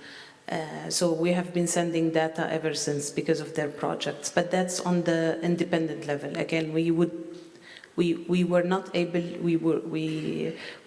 to share data on a formal level. Although it has been asked for, because the archive, okay, it's a database, it's an online database that anyone can access from anywhere in the world, but considering the conditions in Syria, I was unable to enter the archive easily when I was there. So it's a bit hard to ask people, here it is, here is a link, and you just dive in and discover and download whatever you want. It's a bit hard to say that, so we needed a bit to guide more and even download and bring in a USB, on a USB and deliver data. But right now, since so it's a question of accessibility. It is, but it's also who is the patron of this, who will secure its sustainability? Because right now there is the question, I mean, somehow this archive that we built over the past 12 years has become somehow one of the biggest archives on Aleppo, like a photo archives on the Syrian cultural heritage. So when communities are hearing about it in Syria, they are also asking about how about sharing it, like all of it, like formally and somehow. And this is something, I don't know, to be discussed at least, like how is this feasible technically and also so it's something that needs to be discussed. So it's accessible, but it's still physically. The photos and the TIFFs are here, but of course everybody can download it who wants. But again, not everyone knows how to download and search in the data in an archive. But then now Dima is doing right now is to survey the city with a team and look which damages with a drone. She's flying over Aleppo, was very exciting, but also it's so sad to see. Yeah. What is the next step would be then one point that there is a master plan, which is not yet there. So as soon there is a master plan, as soon there is the sanctions are off for 1 week now. So we don't know what is the next move. As soon the next move is there, we hope for a master plan, and then we are ready there with the data now, building by building. So there seemed to be a vision, at least, how it could work. Okay, thank you. Some aspects, some questions, please go ahead, and I hope the microphone will work right now. Yeah, it does. Great. Yeah, thank you so much for this panel. It's really important. I'm really always admiring the work of the Zentralarchiv as really groundbreaking, as well as of the Syrian projects as wonderful. And I'm really grateful also for highlighting that it's important to work with communities and not on communities, and also the social embeddedness of data. And I have two questions. And one is, so how do you do it in the Syrian project? I mean, is there a way, do you access all data that you get, or is there a kind of filter that you operate? So is getting any material that you get into the database, or are you doing something like quality control, or somehow are you pointing on big data and therefore saying, okay, perhaps there's something that is not useful or perhaps a little bit wrong? We know that photos can be also kind of manipulated in all possible ways. So I'm wondering how you shape this archive. That's my one question. The other question is to the Kalamos project. I'm wondering also, as if we spoke about participants and not working on but working with, if you also expand your collaboration partners beyond the European institution that you're mentioning. And I was wondering, there's so many also libraries holding manuscripts that are not on the European continent, and so how is the future of collaborations in this respect? And I also worked with Kalamos, and thank you, because it provides a lot of material, but I'm wondering about the wideness of exchange that you are aiming at in the future. Thank you. Thank you so much. So maybe the first question in terms of your database work. So I wasn't at the very beginning of the project. Actually, my colleague Karen was here. She can tell you a bit more in details. But what I know is that at the beginning in 2013, like the project received collections. They started with the museum's archive, like from the researchers and like whatever data they have at the archives from different researchers. And as it grew, there was somehow a selection process, like, because of course to avoid overlapping, especially with the periods. If it's the same period, we don't need necessarily to take this. It's a lot of work. This is what I know about the collection, how it grew. And then because of the team, because we are like Syrians and Germans, we were also reaching out to researchers and travelers who we knew somehow. For example, like the French geographer Jean-Claude David, we knew that he has a great collection on courtyard houses, so we somehow also reached out to him specifically for that. And turns out also through his network we had other interesting collections.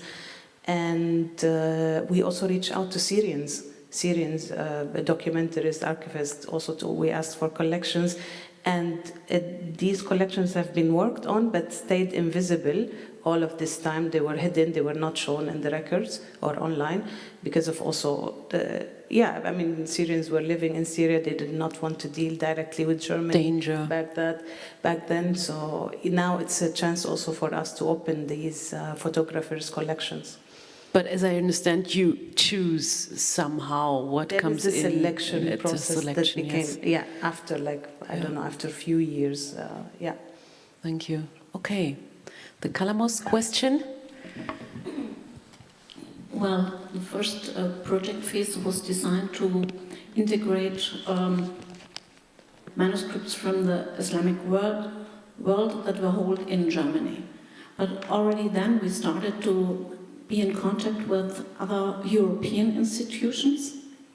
And in the second project phase, which will end next year in autumn, we expanded this, and we also got more and more in contact with institutions beyond Europe. And we would very much like to integrate other collections. This is why we are developing a workflow, how we can proceed after the actual project is finished. So we will conclude the project next year, but we hope until then that we will have a workflow, a good workflow, how to integrate data from other collections outside Europe in the database. But are you actively inviting others to join you? Yes. But we do not have the capacity right now. We do not have the personal capacity to integrate it.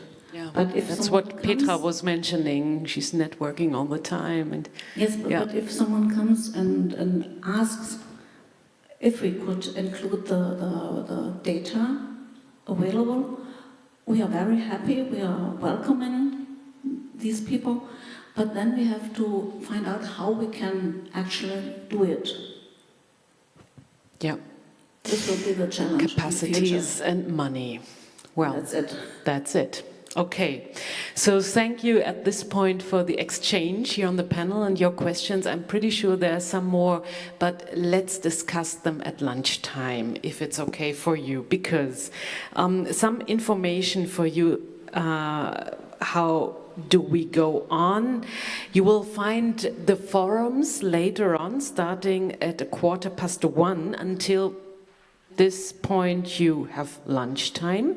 The forums will continue after the lunch break, and this is a World Cafe format in Haus Bastian, which is right here across. 8 wonderful colleagues from inside and outside the SBK will sponsor table discussions in which you can share your ideas, questions, aspects for the foundation. And the content will be about overarching topics such as outreach and audience development, sustainability, climate protection, and collection work, networking in society, and accessibility through participation. So many questions that we already discussed briefly here today and yesterday. The results, the open questions, are then collected and presented here in the foyer of the James Simon Gallery. And we will find ourselves and meet after all this here back at the James Simon Gallery this afternoon. I'm looking forward, and yeah, bon appétit. Have a good and constructive time. Thank you.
1, 2, 1, 2.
Good afternoon, everyone.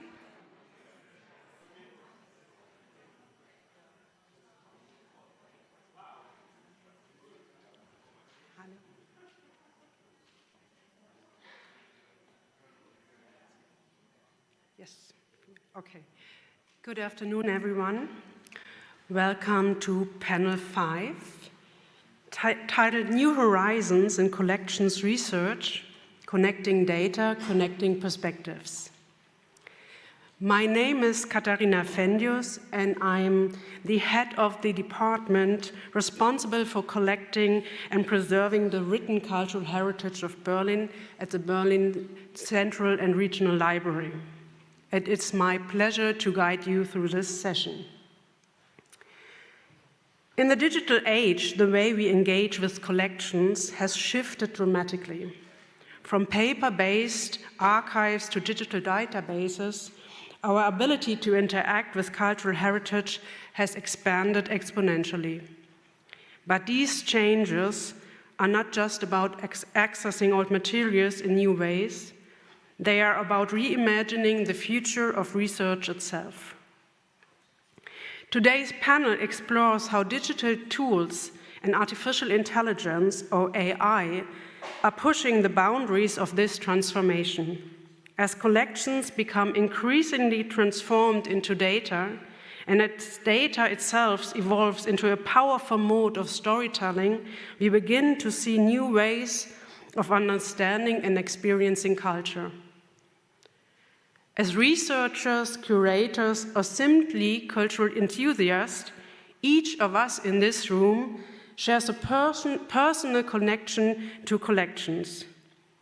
Whether they are books, artifacts, or documents, these collections form the foundation of our shared heritage.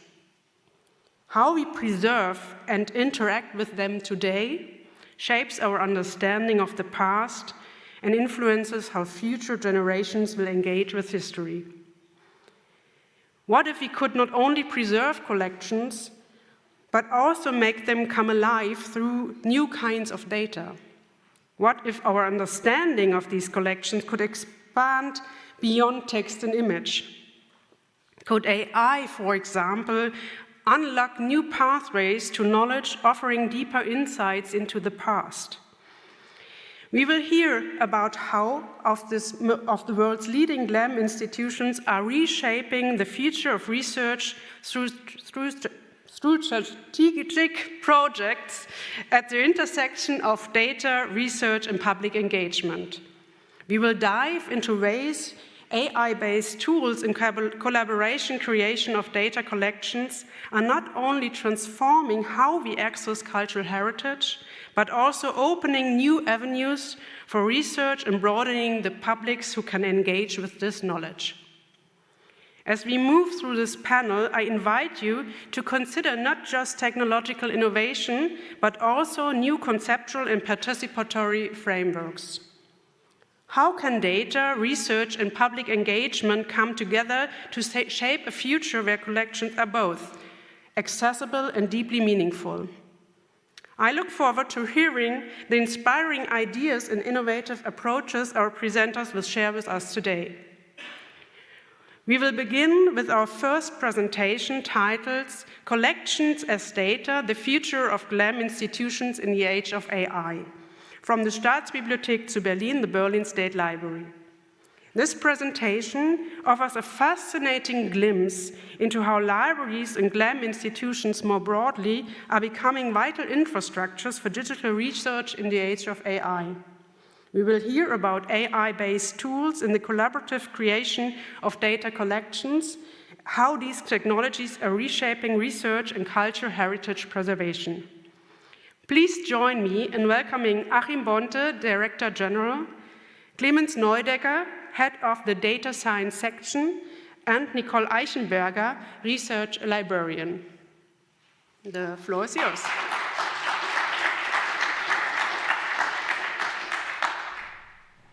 Yes, thank you, Katharina, for the introduction.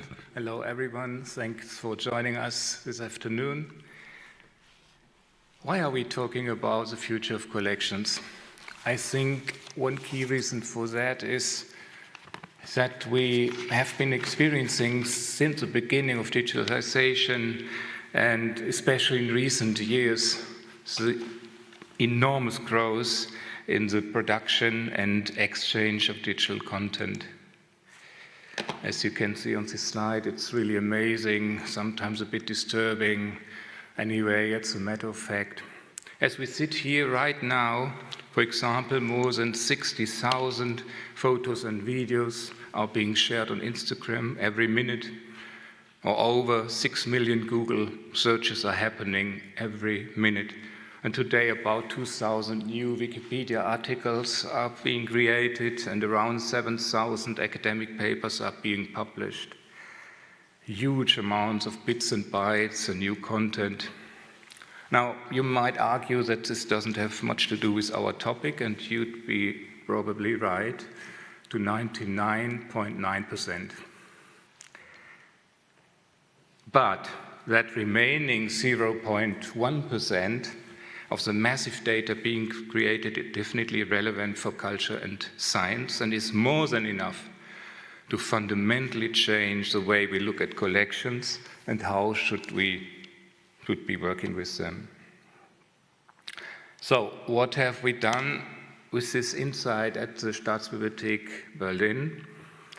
Well, in our strategy process, Stabi 2030, we've collectively agreed that the most comprehensive digitalization of our work must be given top priority. This includes expanding collections, providing access, developing information infrastructures, and so on and so forth.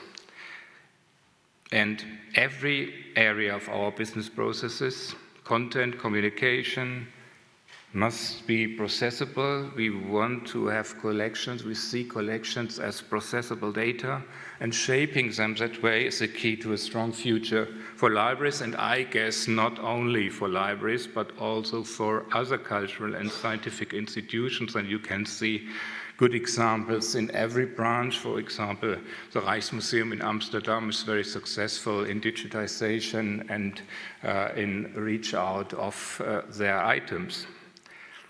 And that's why we are moving as fast as possible to create digital collections and aggregators of digital content, reaching as many people as we can. And I show you a few examples.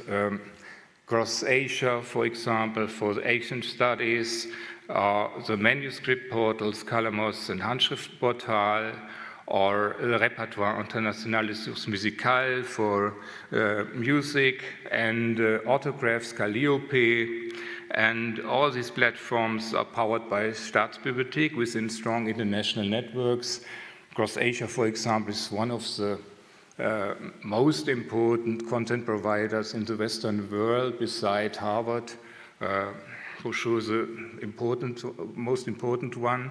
And that's why we got a 6 million euro funding last year from the German Research Foundation to foster this position.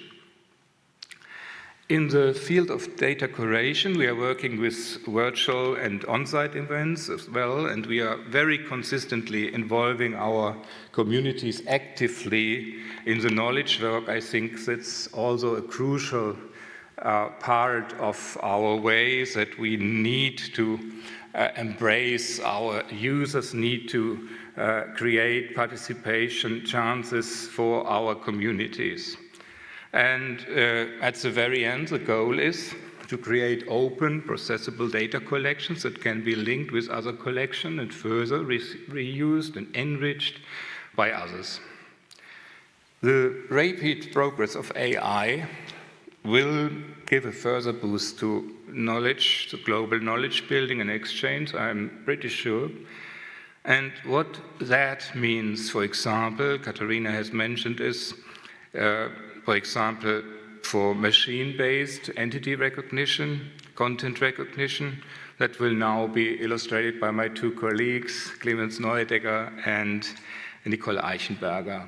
I hand over to Clemens Neudecker. Thanks you for your attention.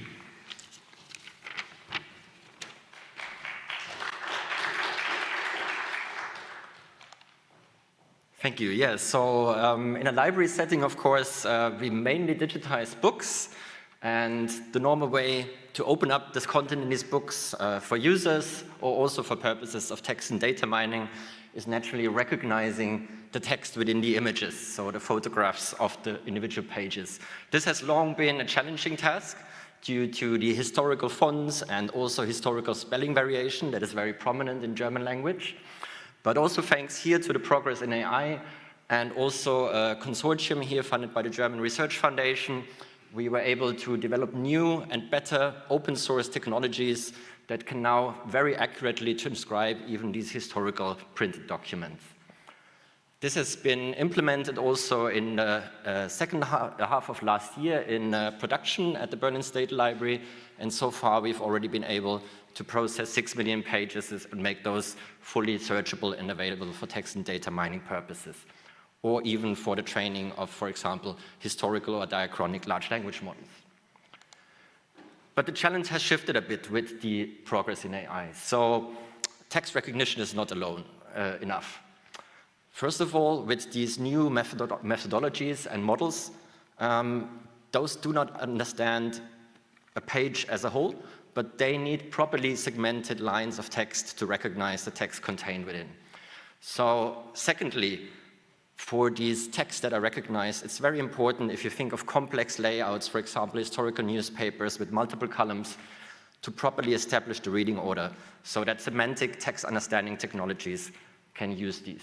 For example, for purposes of information extraction like named entity recognition or linking.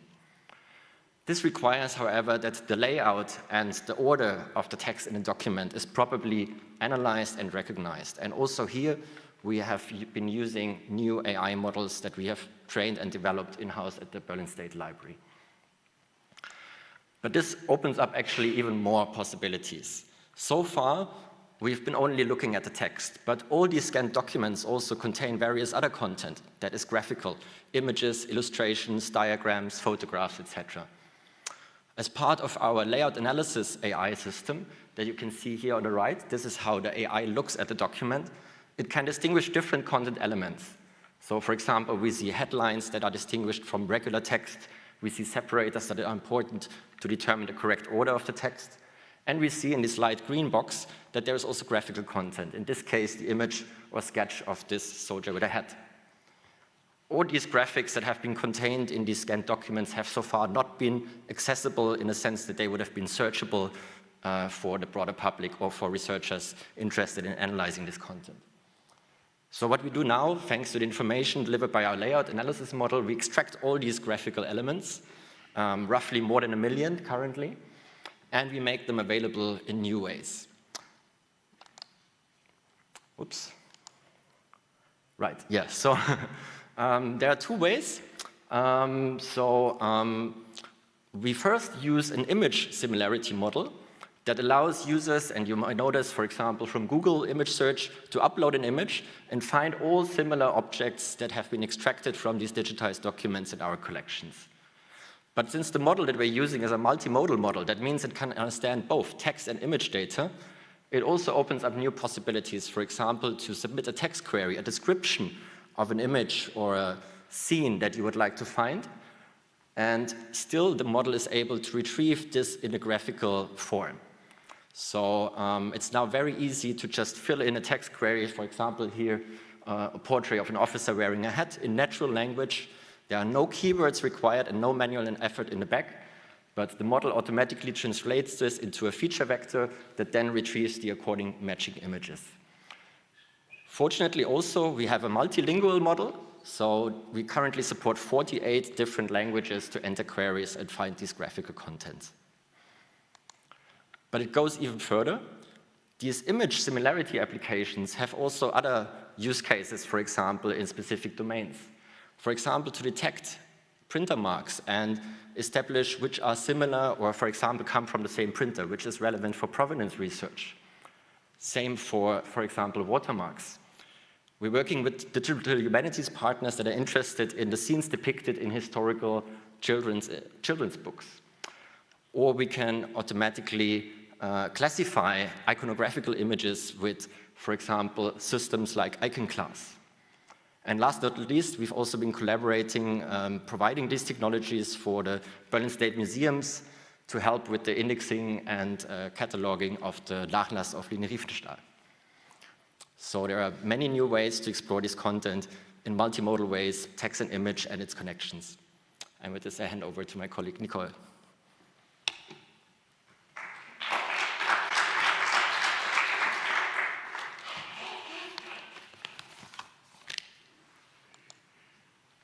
Yeah, thank you. So now we already heard a lot about OCR, so text recognition for printed text, and I would like now to go to another kind of text recognition that is for handwritten text. Why should we need this? So, as Clemens Neudecker said, for printed text, the full text generation is already a standard processing step in our digitization workflow, and we have a lot of full text for printed material, but for handwritten texts, this is still a desideratum, and we don't really have a lot of full text. But in the last years, handwritten text recognition technologies also have improved a lot, and actually at the moment we already can reach quite good results, but still it's much more challenging than for printed texts, of course, because handwritten material has a great variety in individual scripts, but also paleographical differences between the ages. So it's very challenging still, and at the same time we have in our collections a multitude of handwritten material which could be made much more easily accessible if we had full text for all of them.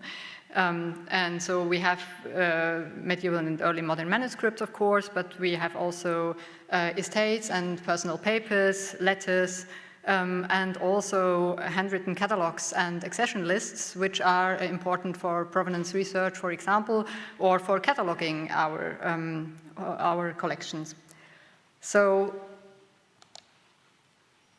how should we do this? What can we do actually as a cultural heritage institution in order to have these full text, or in order to work with the collections in that way? So maybe first of all, it's important to say that full text generation for handwritten material has to be considered as a collaborative work, because only with joint efforts we can produce the amount of ground truth and training data that is needed to really improve the technology and to train new models which reach high quality results. And whereas in academic contexts, the researchers mostly focus on smaller corpora because they have their specific research question, but we as a GLAM institution which preserves large collections of handwritten material, we can, I think, in this context play an important role in facilitating and coordinating efforts in this field. So we can try to provide infrastructural services like HDR instances to make it possible for users and researchers to generate training data, and we can also facilitate the collaborative data creation by organizing participatory events like, for example, citizen science projects, or we can try to coordinate the activities of different research groups in order to create this data.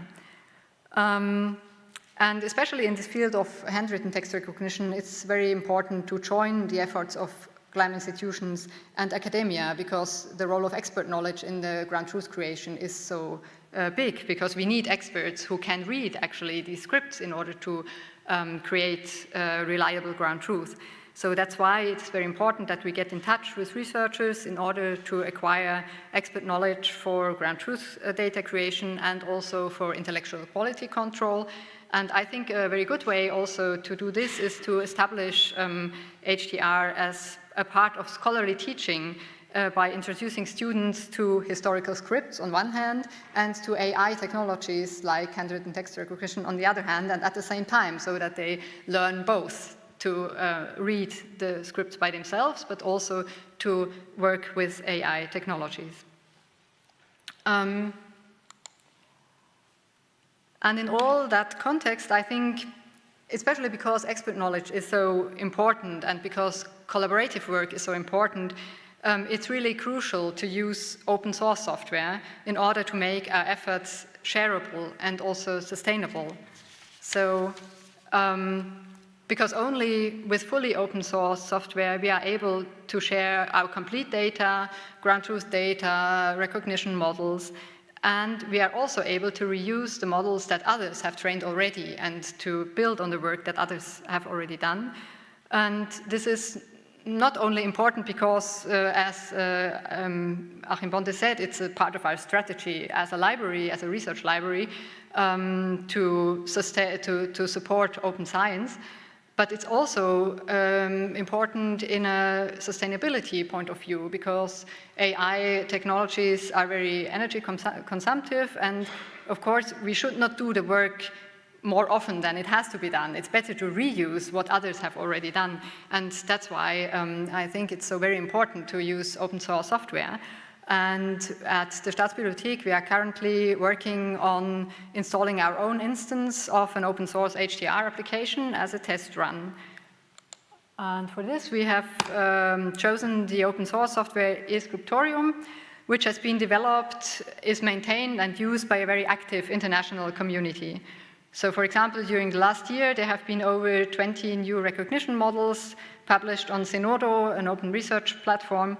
And some of these models have actually been of a very great benefit in our last year's project on handwritten library catalogs. So we actually could, in our work, already reuse what others have done. And by hosting eScriptorium instances in many different institutions all over the world, we can make sure that every interested researcher has access to this technology, and we can build on the work others have done, and then again share our own models and ground truth data on open research data platforms. So, and we hope that in the future we will be able to contribute with our own infrastructure to a larger scale full text generation of handwritten material, and by this make our collections not only more easily accessible to everyone, but also to turn them into enhanced research data, and to achieve this goal in a fruitful collaboration with our users. Thank you.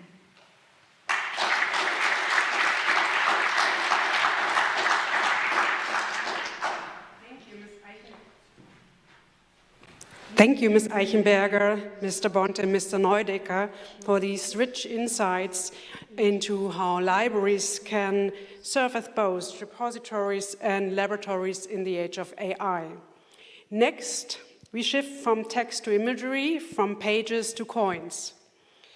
Ulrike Peter, Project Director and Research Coordinator at the Berlin-Brandenburg Academy of Science and Humanities, and Carsten Dahmen, Deputy Director of the Münzkabinett at the Staatlichen Museen zu Berlin, will introduce us to the Thesaurus Iconographicus Numerum Graecorum Online, or THING. This collaborative initiative at the crossroads of numismatics, iconography, and digital humanities does more than simply make coin imagery accessible and searchable. It also highlights how cross-institutional collaboration can create rich, machine-readable resources that can significantly enhance cultural research. Please join me in welcoming Ulrike Peter and Carsten Dahmen.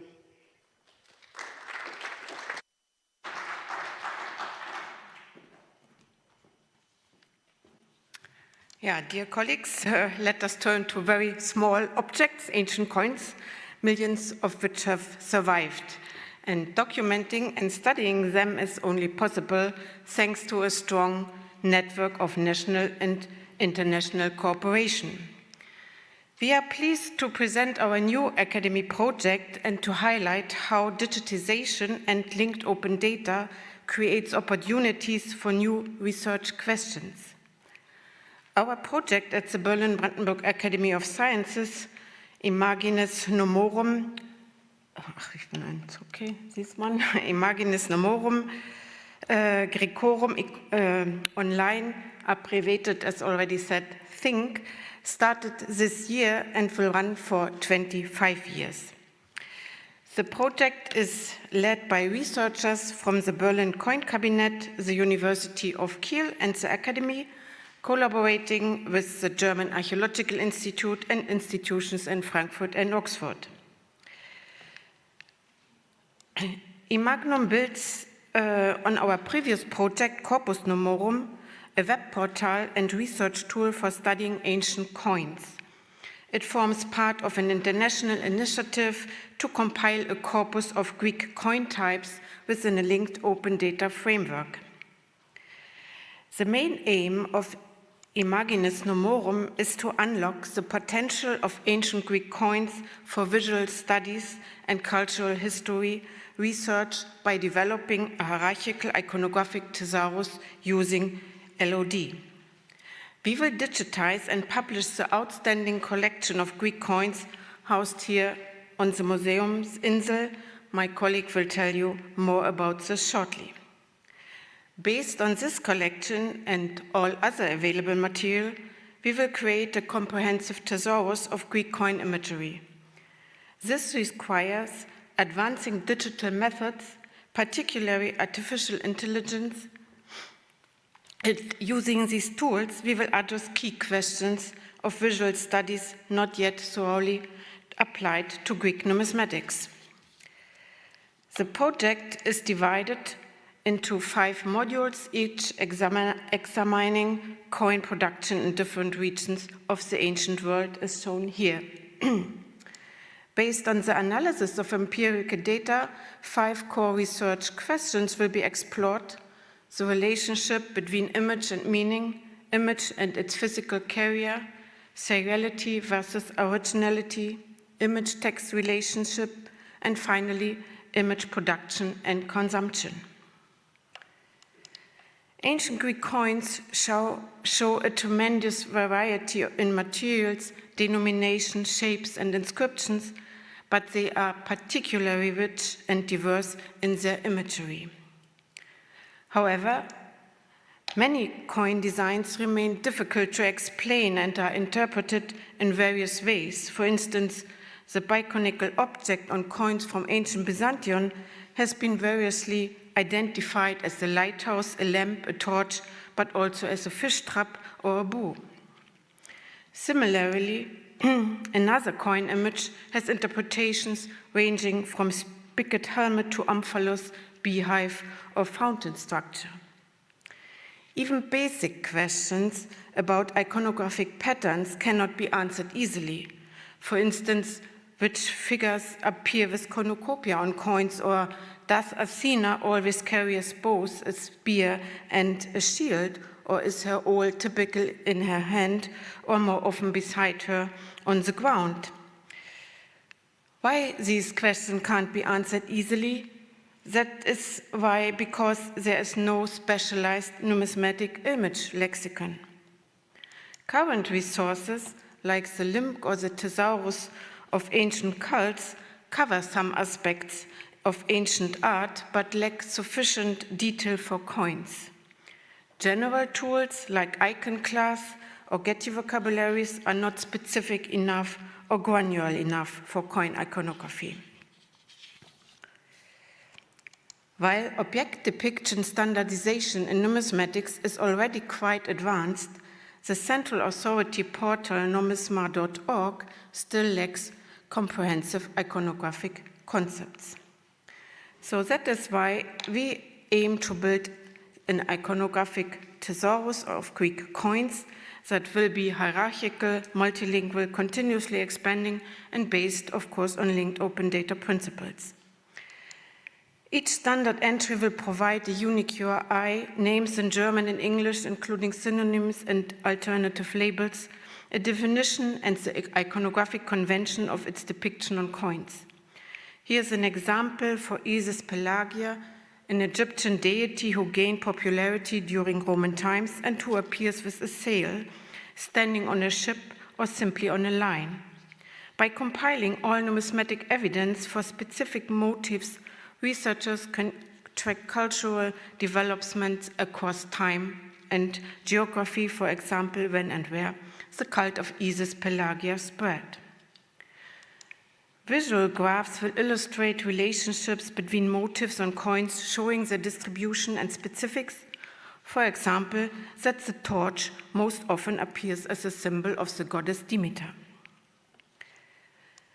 Think will also link to related motifs in other object categories and literature and incorporate all available digital coin datasets. This is a vast amount of material. Connecting these resources through the semantic web is no longer a technical challenge, and Think will likewise produce citable unique URIs for this purpose. Semantic graph structures and ontologies enable a dynamic mapping of relationships between motifs, context, and layers of meaning. To build this authoritative data tool for millions of coins, we are leveraging computational methods and AI.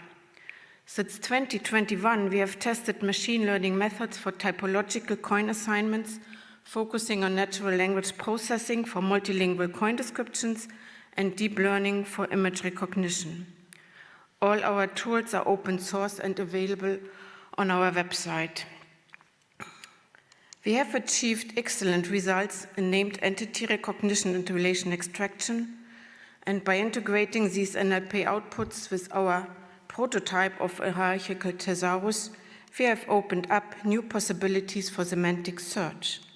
For example, users can now search for female deities carrying weapons and retrieve images of Athena with her spear, Artemis with her bow, and so on. But today we use more powerful large language models that support multilingual annotations without specific training. Through targeted prompting, we can identify and visualize relationships between design components. This example demonstrates how improved prompting helps to capture many of the RDF triples needed for advanced tagging. Our current data model transforms unstructured coin description into structured tuples, allowing meaningful linking of subjects, predicates, and objects. And this will enhance the research potential of ancient numismatic collections worldwide. And I now hand over to my colleague from the Coin Cabinet who will focus on the collection. Thank you.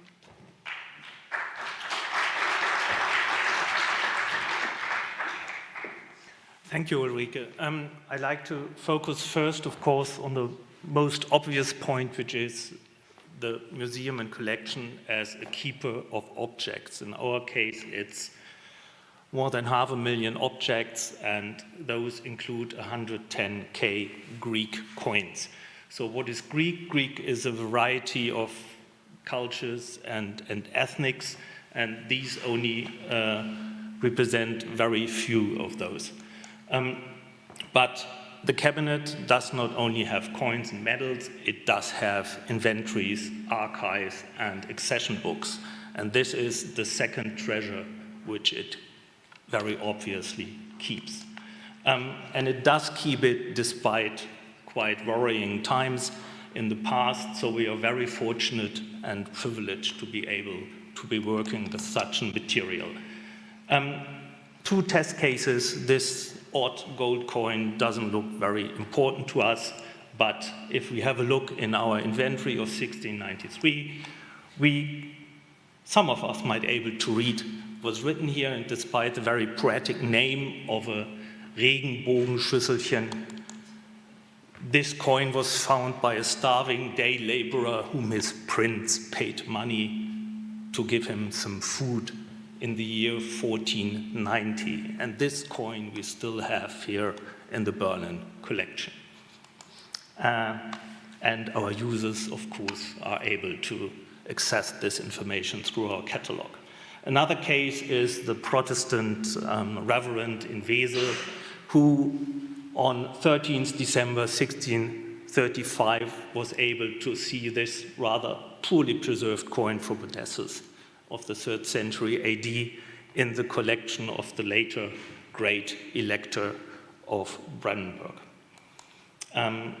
Again, this information is available online in both English and German, and we also made it a coin of the month because it's just a fitting opportunity. Traditionally, publishing coin catalogs is a very odd subject, and it takes a lot of time, and the Berlin Cabinet did start that already in the 19th century with some 6,000 coins, and that obviously is a very low number. We're a bit better off now with about 18,000 or 19,000 coins using modern technology. So what are we doing? We take our logo as a starter because it is inspired from an authentic 3rd century AD coin. And there are lots of information and usually pull-down menus to fill because we have one experience. Academics and free text fields are a rather exciting combination. So pull-down menus are very good if you want to have structured data. It's about 80 fields of information which need to be processed fully if available. This is a collection here highlighting geographics, object status, owners are related to provenance, and this information again is provided by LOD for our users of the online catalog. Here are another examples of the lots of very highly specialized fields which are provided for our visitors and users, but they are not the core information which you see when you access the database. There need to be a hierarchy.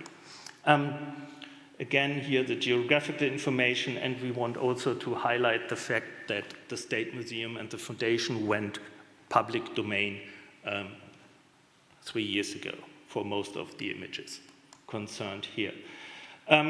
We are, Ulrike mentioned already, connected with the international world through the Numisma database, which is our core numismatic provider of resources and IDs, but also on a personal level, Carsten Tölle, myself and Ulrike are also in the steering committee of this institution. So here we have the example of the magistrate who is mentioned on that coin together with the dealer, and this information is here again highlighted. Aurelius LP Dophoros can be found here in our authority file portal, which is a dedicated portal of concepts available for everybody who's working in this area. We provide the roles, for example, for individuals, but also the information on the person proper, together with available LOD concepts. So on the left-hand side, that's what our visitors are able to see. On the right-hand side is what the computer can make of it and transport that machine readable.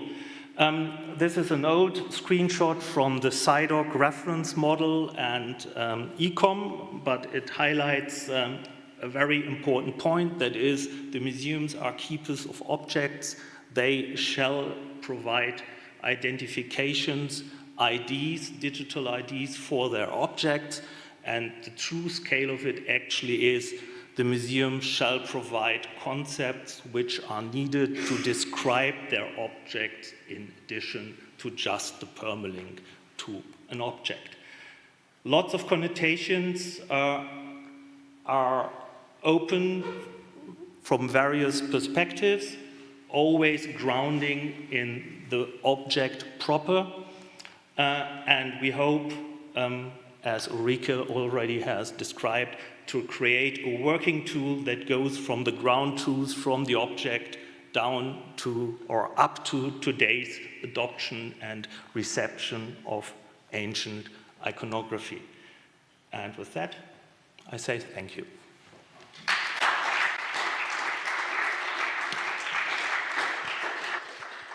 Thank you both for your fascinating presentation. Finally, we shift from data to sensory experience. Ruth Schilling, Managing Director of the Deutsches Schifffahrtsmuseum Leibniz Institute for Maritime History, and Rebecca Wolf of the Staatliches Institut für Musikforschung Preußischer Kulturbesitz will talk about sound and space. They will explore how sound and space influence our historical perspective, and their presentation highlights the interplay between sonic environments and narrative, offering new ways to engage with collections and artifacts. Please welcome Ruth Schilling and Rebecca Wolf.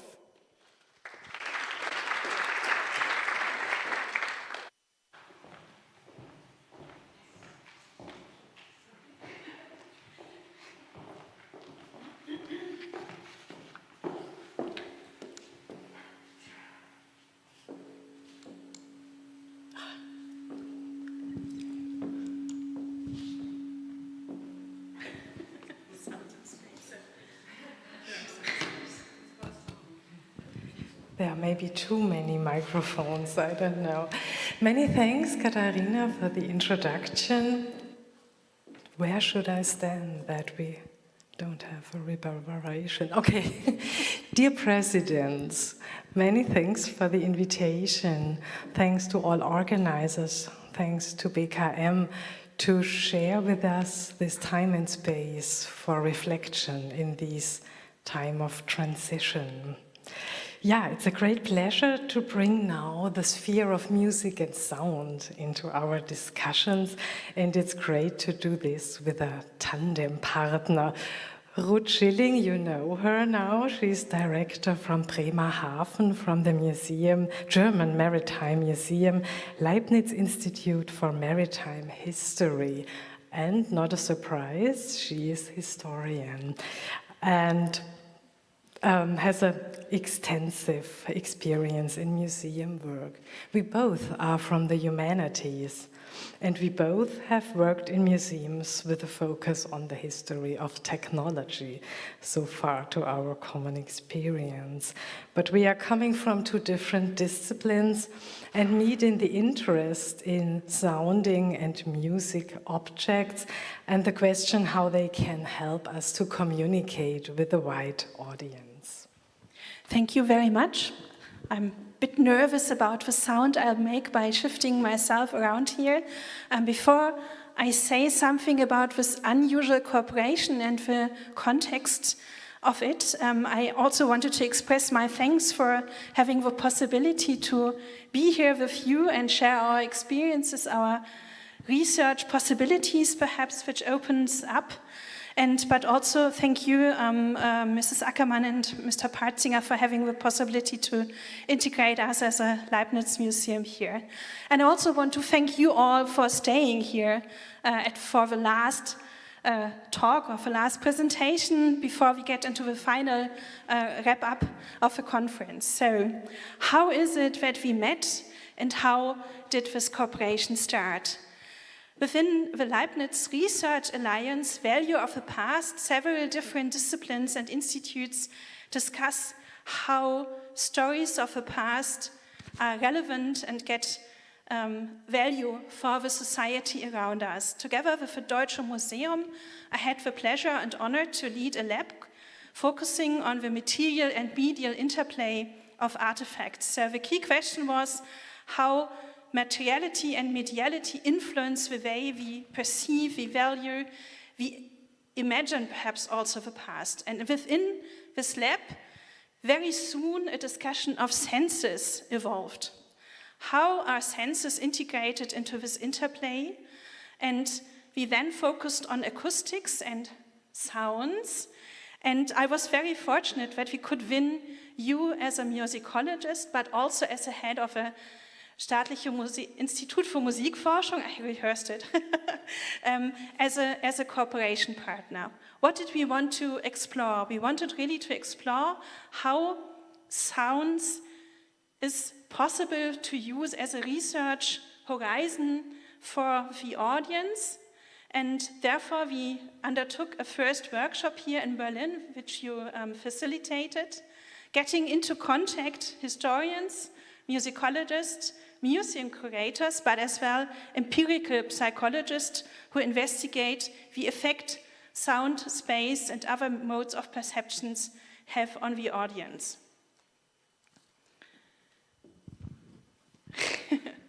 And we had then also, this was the starting point, I think, of a very fruitful cooperation. A cooperation which resulted in an international conference on the practices and theory of acoustic historical research, especially really exploring how this interplay between historical narratives audience strategies, and musicological knowledge about the effects of sounds in space can have.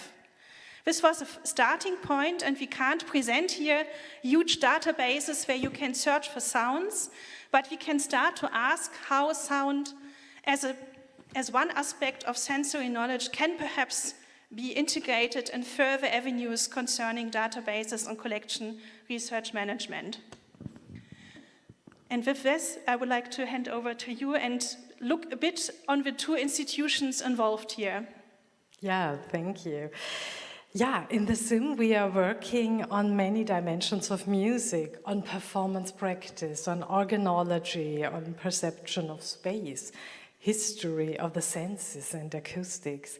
And our collections include musical instruments, the variety of recording media, music technology, an image archive, and related objects with a relationship to music history and music making.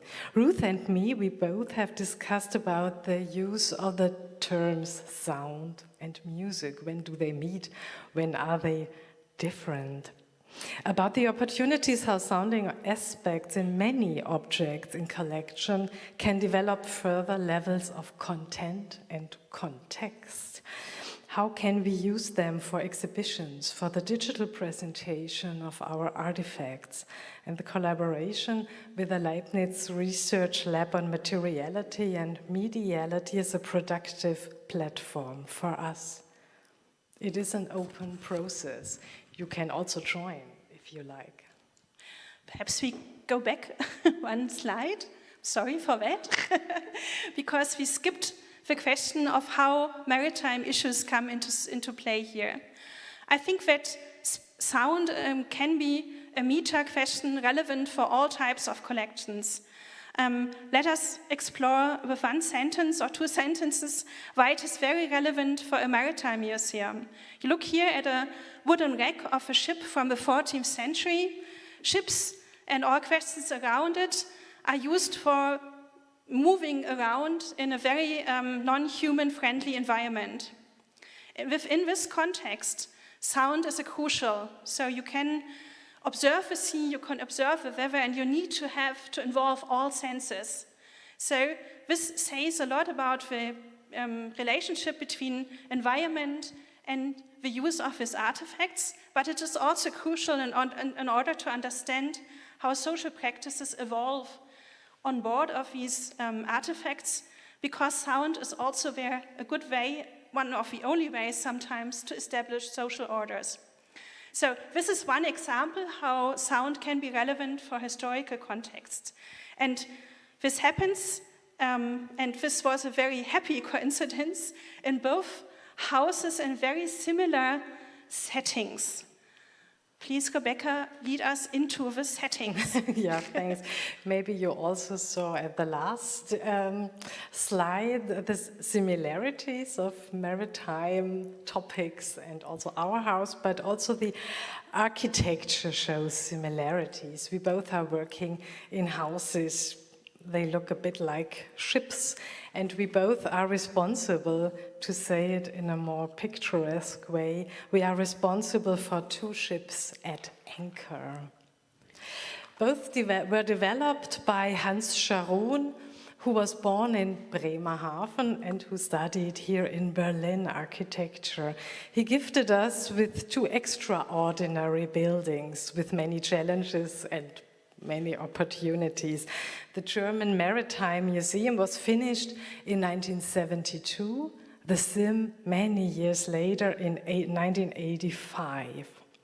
Both buildings share similar characteristics. You can see here some early photos.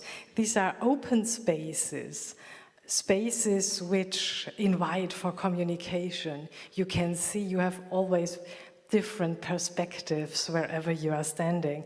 We have several levels or layers, and this is the challenge. You hear everything everywhere, so it's really difficult to do some guided tours at the same time, or it's not possible to say it. But you can also guide maybe, or making things interesting for the public through sounds and acoustics. This is our idea. Yeah, so therefore we hope that we can come into a process for some pioneer projects, also with a focus on creating new exhibitions in our houses. You in Bremerhaven will start, or you have started now, you will start very soon. Hopefully for our musical instrument museum we can do this, or we can follow very soon. And perhaps a small remark to the photos. Our museum is not always that empty, but we specifically wanted to show how this architecture really is in both houses, I think, very similar. And as you said, we are both on the brink of developing new outreach and new formats for the exhibition, and that is the time to think about how to integrate senses into these stories. And for that, we have the possibility and the necessity, I think, to use pioneering or experimental studies. First, have a look at what we are doing at the German Maritime Museum. Not surprising, you see a big boat and a big ship, and you see a student, not from the University of Bremen, but the Technical University of Ilmenau. They did a very thorough scanning of a huge tugboat, Seefalke. And this thorough scanning was not only an immersive 3D experience, but we specifically connected it with space, with sounds, with small and bigger pieces of acoustics.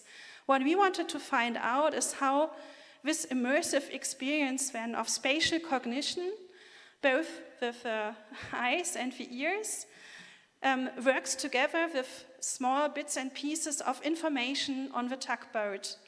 So we work together with this study, which is in the course of being published with the Technical University of Ilmenau for the sound engineering. We work together with empirical psychologists from the Leibniz Institute for Wissensmedien in order to investigate how the audience react to it.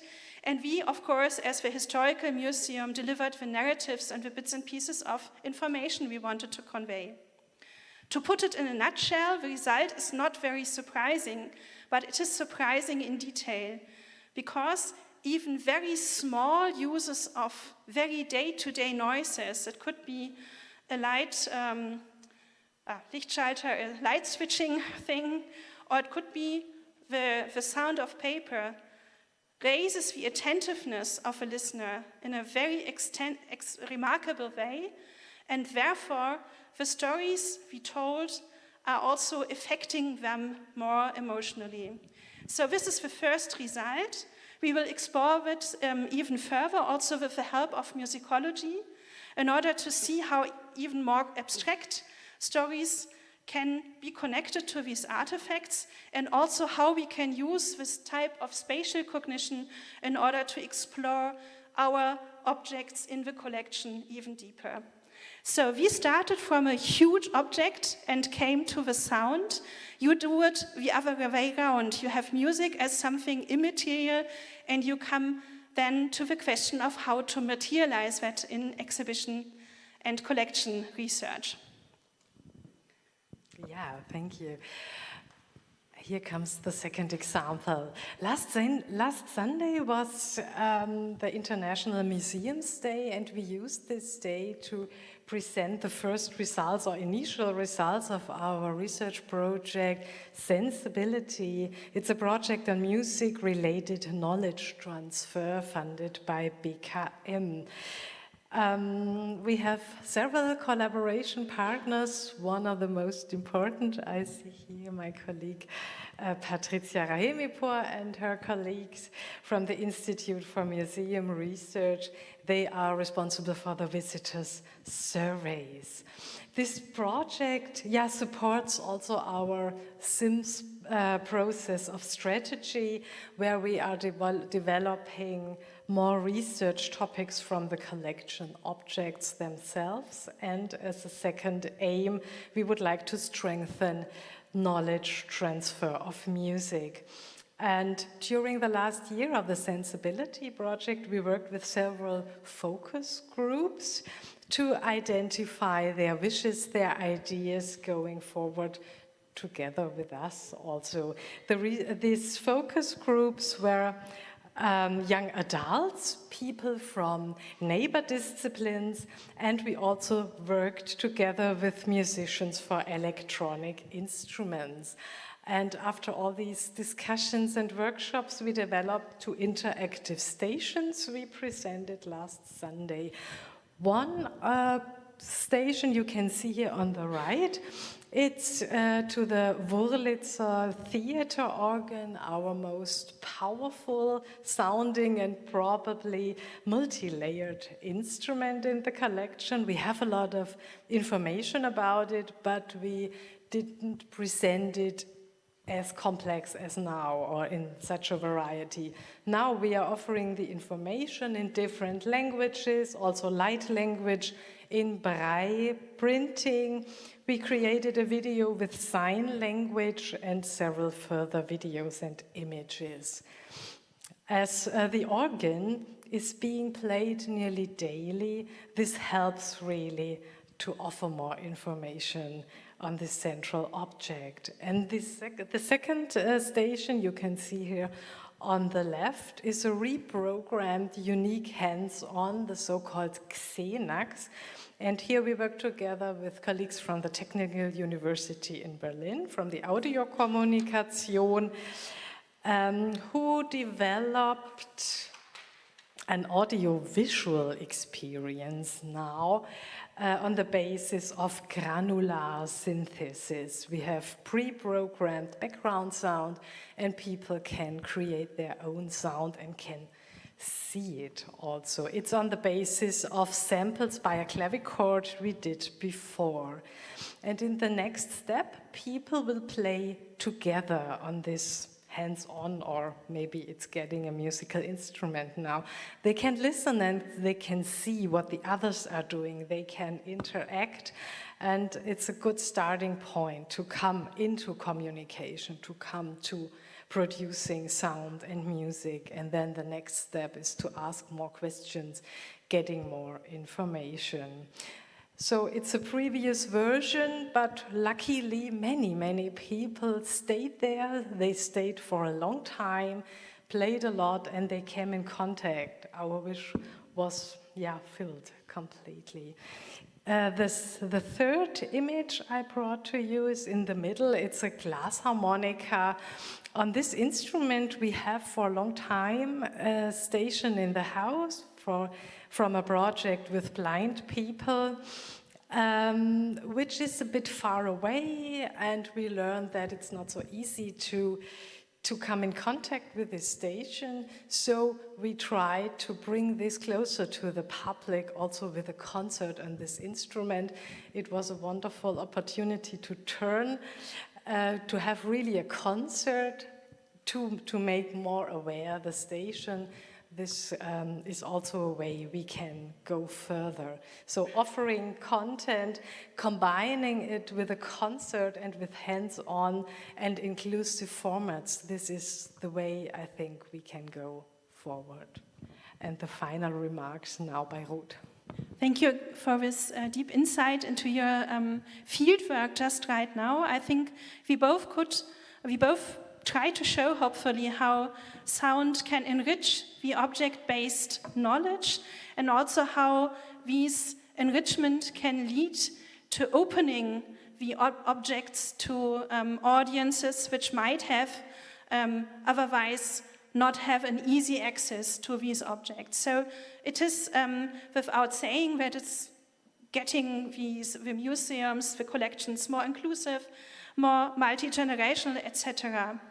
It also helps to situate the objects again in their original context of usage and function. So it has both these positive assets, but I think one of the crucial questions we explored and will further explore is how this is connected to really opening up the collection we have, not only with a focus on exhibition, but cross-boundary disciplines, and how we can thus lead to perhaps surprising pairings of knowledge about these collections.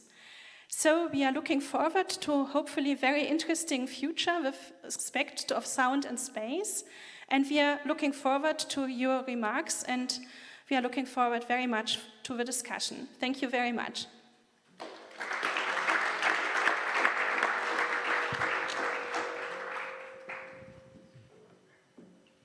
Thank you for your inspiring contributions, and thank to all our speakers who would I like to invite back on the stage for a panel discussion.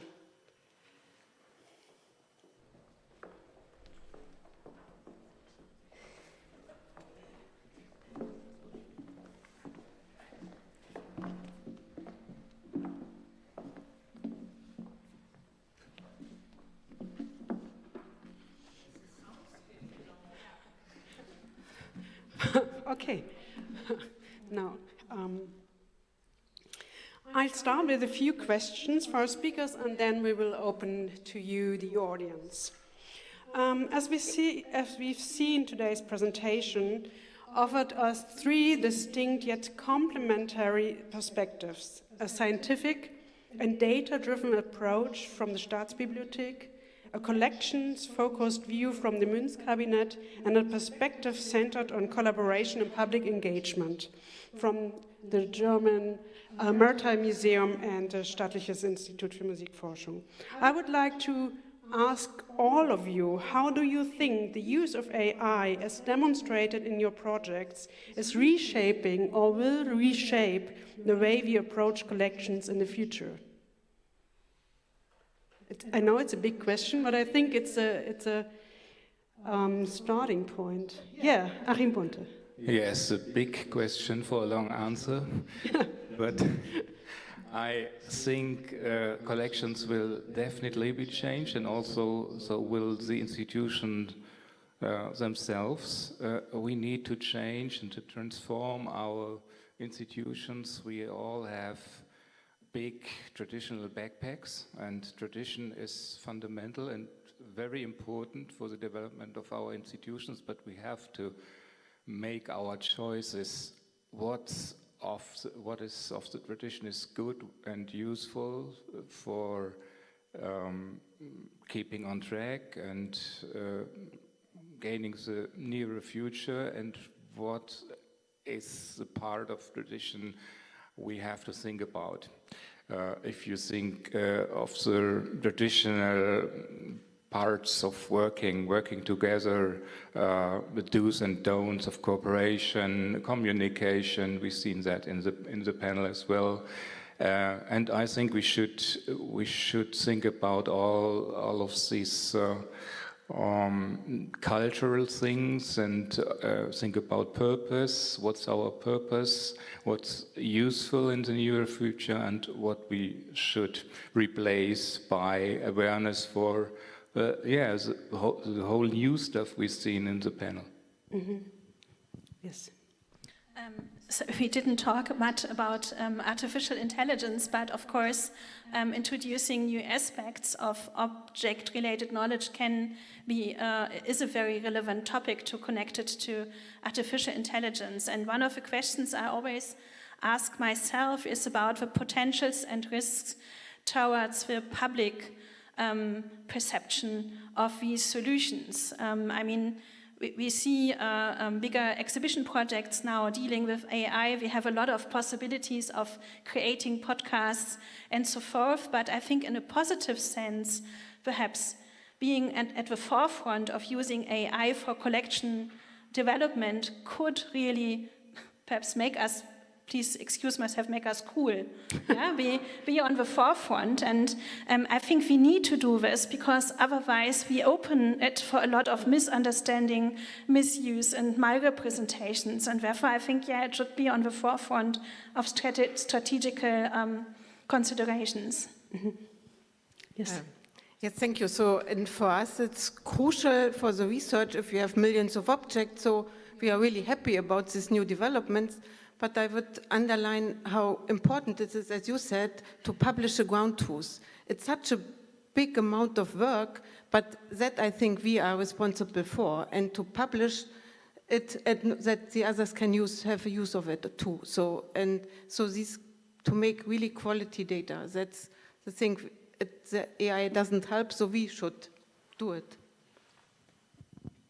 I'd like to add that AI, of course, is a very powerful tool, but it takes very much profit from publicly funded museum and collection objects which are being digitized and published and are thus available for anybody or any company to take profit from that in any way.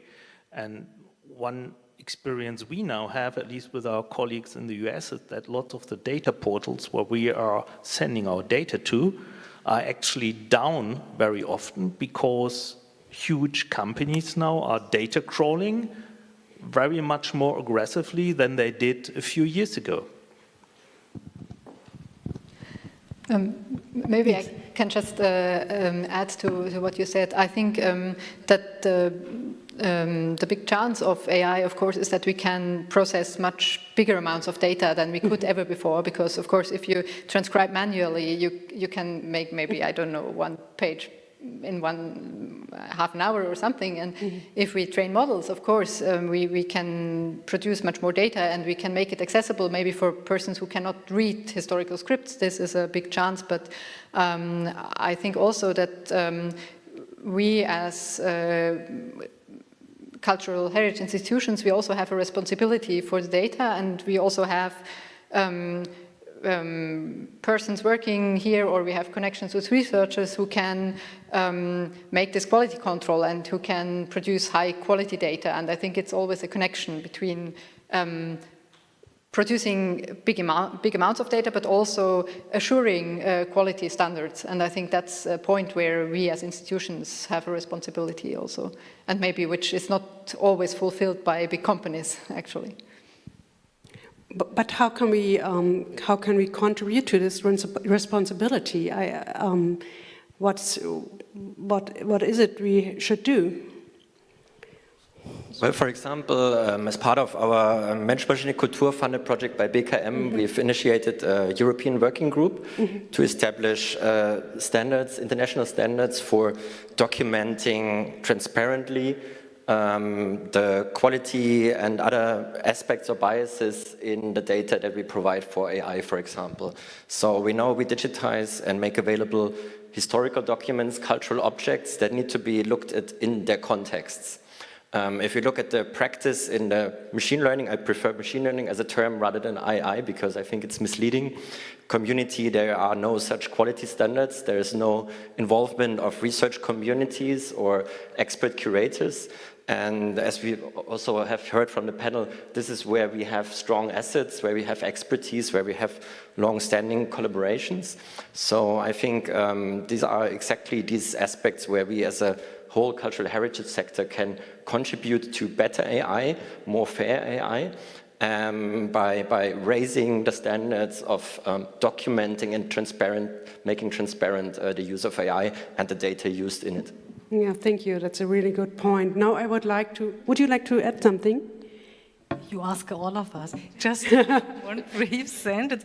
I think using AI for enriching data is the one side. The other, how to create or how to use AI for writing texts to producing narratives, telling history or doing research and publishing. In the end, this is a different level, and I can follow Ruth. We need experience, we need practice, we have to know how far we would like to use it, where are the risks, and also to decide in the end, no, here and there I don't want to use it, but here it makes sense. So the practice is important, I think. Yeah, thank you. Now I'd like to open the floor to the audience. Are there any questions or contributions you'd like to share? Yes.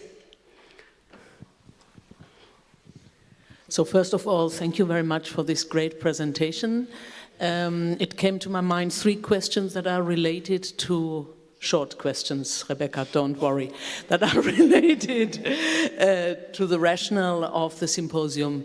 First of all, we could sense the necessity of collaboration, but so far it is project-based. So my first question is how we can embed, or what has changed, or how can we stabilize those experiences within the day-to-day business of the institutions. The second question is multidisciplinarity came out, or transdisciplinarity, I would even say, came out quite clearly.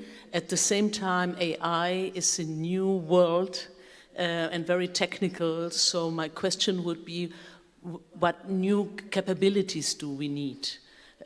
Also, if you look at personnel, of how we organize or prepare our institutions for the future. So I leave it with these 2 to make it short.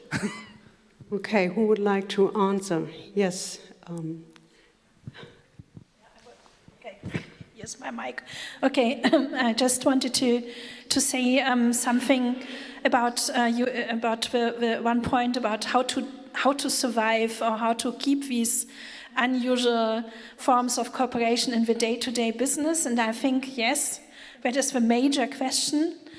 And I try to stress that we are both situated in these very specific buildings, in these Hans Scharoun designed buildings, and like many other buildings throughout the world, these museum and institutes buildings need refurbishment. And this is a very superficial reason, but it can be an ideal, I think really ideal point where you reflect how you connect your artifacts, collections with the forms of public engagement. And I think using sound, as I said, could be a very good way of opening up the question we usually ask for a lot of different audiences. So how to stabilize this? Yes. I think we both enjoyed the fact that we had the possibility to try out things. And I would like to give a very strong argument for creating these safe spaces of communication and cooperation where you not always have to have in the end €1 million database project which is very successful, but where you can really learn from each other, and as I said, perhaps then start from this process to get into broader schemes and topics. I think this has been very valuable for us, and I think it's very, very important. Yeah. Yes, thank you, Barbara, for the first question. I think sustainability of project results is crucial, and we have to meet that challenge. And I think there are various tasks to do. And once more, we have to consider about our institutions as in total. What's important in the near futures? We have various challenges, recruiting, which expertise do we need in the nearer future, personal development, how we train our staff, and mindset. Projects aren't additional to the common work. They are in the inner circle, so to say, of our discussions and our ambition, and that's what we have to change, I think. If I can also add, I think I would totally stress what Ruth, I think, said, that we can also provide a kind of safe space in a cultural heritage organization, a public organization, to experiment and have open discussions, try out these tools, do not hesitate to use them, but have a critical dialogue about it. And this can also be opened up for the public, for example, to create more transparency around this. At the same time, I see in my team, we currently have 8 people in the team, but there is a mix of machine learning engineers and historians and cultural people with a cultural background, and they profit also vice versa. So again, I think there's also a contribution that we can give to the kind of more technical world in the kind of understanding of these technologies from a more humanist and more differentiated perspective. Mm-hmm. Thank you. I have another question from Ms. Ackermann.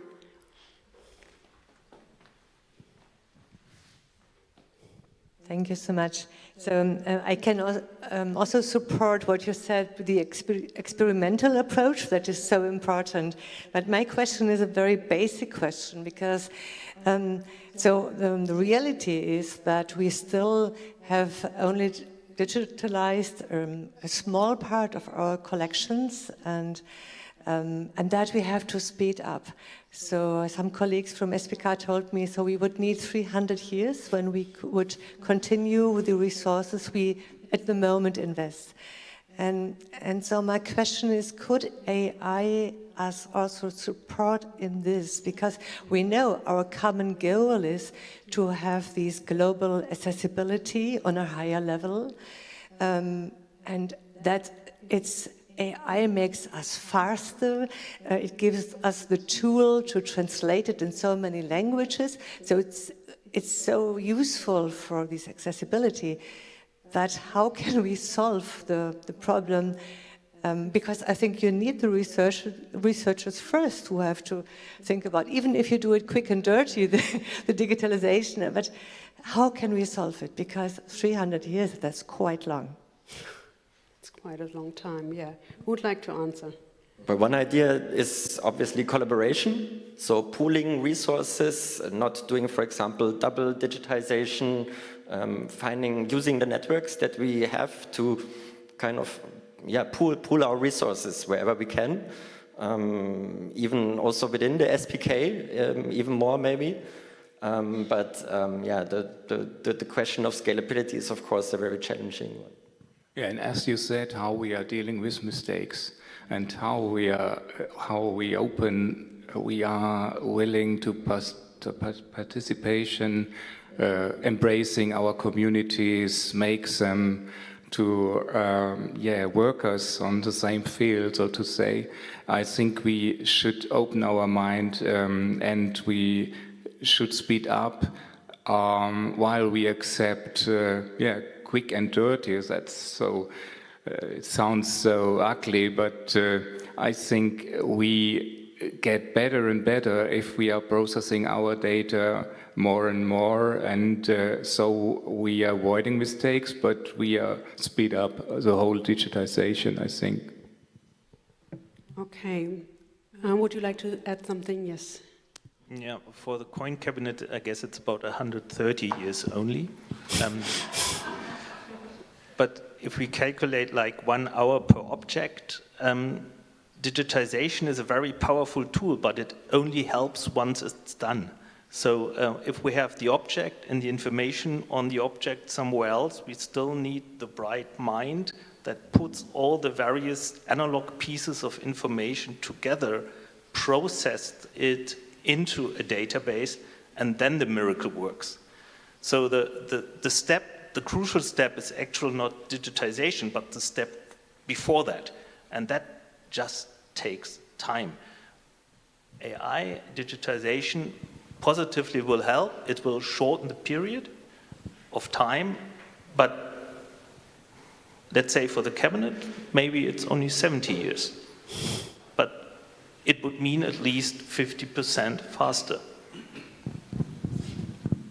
Just to add the perspective of music objects, I think in this case it's important to think also the sonic or the sounding aspect, and to find ways to digitize also the music, and not only what we did before many years, making a photo and giving some information into a database, but also something to hear. Of course, this would be slower than in the end, but it's worth, I think. Perhaps I would like to add or to ask a very theoretical question.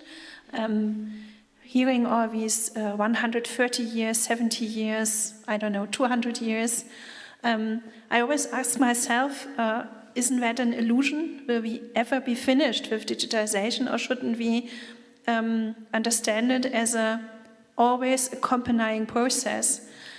It might be the case that in some years the way we digitized is not relevant anymore to the public who views the collection, because as we see, all databases are a part of a selection and choice process. So it could be perhaps a good way to think about integrating digitization like a daily business about which we don't reflect anymore. We do it constantly, and therefore we don't have to sort of make a race across centuries and probably never be finished. And this is also important, I think, because collecting the present is coming into the picture. So how do we collect what is going on nowadays, and where we have to also think about digital solutions? Yeah. Yes, Hermann Parzinger. Sorry, I'm not quite sure if I'm able to agree, because if I remember a Dresden project, for example, the digitization of Börsenblatt, Börsenblatt für den deutschen Buchhandel, 1834 to 1945. We did that within a year with dirty OCR, and the community, scientific community, was so grateful for that. It was full of mistakes, and we have to reprocess the data more and more, but we had a huge step forward within 1 year, and I think that is what we are talking about. Yes, no. I think, of course, we can't guess now what we will do in 200 and 300 years. Perhaps even won't digitize. There are other means which we cannot imagine now. So it's worth thinking what we can do now in the near future. And of course, what Achim Bonte just said, this example, and the quick and dirty, I mean, you have to know what you want to digitize and for solving which questions. But coming back to what you said, Mr. Dahmen, that you said there's a lot of work to do before. It's not just digitizing. Okay, we all know it's not that easy. But maybe if you use AI for doing after digitizing the work which you now are doing before, I mean, in your project, Imaginis Nomorum, you have 25 years. It's an academy project, and you are lucky to have 25 years for that. But can't you imagine that perhaps step by step, this work which you're doing before, AI can help in doing it after, and maybe it shows you that you can be wrong or not. What do you think? I think that AI and certain tools, and especially what I've heard not only today from the Stabi colleagues regarding printed and handwritten publications, of course, will make lots of work on retrieving information and connecting it to the object much easier. And that point, you're right. So we have these handwritten inventories and accession books and private inventories which provide a treasure of object information regarding provenance, some of which we are not able to read because the handwritten script is just horrific, or we are simply not trained to do it. And I very much look forward to talking to you regarding your project. With a huge number of coins, once all the research has already done, for example, Roman imperial period, image processing works very well because the AI has been trained on the material. Where it's a very diverse material, there's simply not yet enough AI has been trained to identify those areas. There are marvelous results, for example, in die studies, so identifying the die who struck a coin and the same die struck another coin which just looks different, but it comes from the same die. They have done amazing things bringing order into that material. But the first step, of course, is that you have the image available of the coin, that it's related to the physical object. And this is what we are doing on a very daily basis with our database, providing more and more information and then upgrading it and starting to integrate helpful tools which shorten the time. And that's what we're currently doing, and I'm looking forward on how I will calculate this estimate of 130 years in 10 years when I retire. So may I only add that I wouldn't be so pessimistic. So we haven't seen all these tools for a few years ago, and now they are. And I think we should be more pragmatic, use what's now available, and then next year we see there's something else, and now we can do the other objects more easily. And also these quick and dirty, so dirty is so negative, but at least the people can work with what's available online, and they can improve it, and maybe next year, okay, you will scan it again, and it's much better. But so we should choose what today is available, and tomorrow we have even better tools, I guess. That's sad. That's sad. I think we're kind of out of time, and I thank all of your contribution. But if you want to add some last sentence and wrap it up, you're welcome. That is a big task. I want to throw in a grain of salt because I think we've seen the technological evolution of AI, and it's become better and better for data that is openly on the web, like Reddit comments, YouTube, etc. But there is very little training data to fine-tune these models for those complex historical objects in their context like we have. And this is, I think, where we can invest a lot and get like much more that will then provide better models that help us to do our work more efficiently and quicker. But we need to do this investment for these historical cultural collections ourselves because it's not something that companies are very interested in. That was a good last sentence. Thank you all for this fruitful conversation, and enjoy the rest of the symposium.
So I know it's almost crucial to come in and to return into the dark, but thanks for returning anyway. And I would like to invite you actually to come closer maybe for wrapping up the conference. What do you think about it? It makes it maybe a bit more cozy. Every conference comes to an end at some point. Yeah, maybe we'll wait half a minute for you moving. Thank you so much.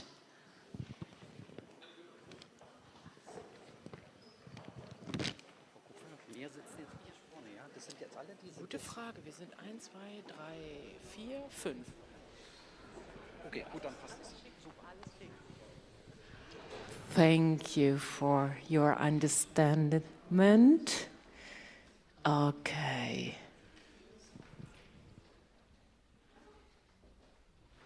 Well, every conference comes to an end at some point, and we are now approaching that end. Before we put some of the ideas that were presented, discussed, and exchanged yesterday and today up for discussion once again in a final round, I would like to invite Patricia Rahimipour. She will share some thoughts, kind of a review, wrapping up the conference. Patricia is director of the Institute for Museum Research of SMB SPK. So, Patricia, the floor is yours, and we are curious to listen to you. Thank you very much, Shelley. Good afternoon, everybody, and I'm very happy that you're still here. Actually, we have arrived at the end of 2 intense and insightful days full of dialogue, debate, and shared imagination about what our collections are, what they could become, and how we want to engage with them in the years ahead.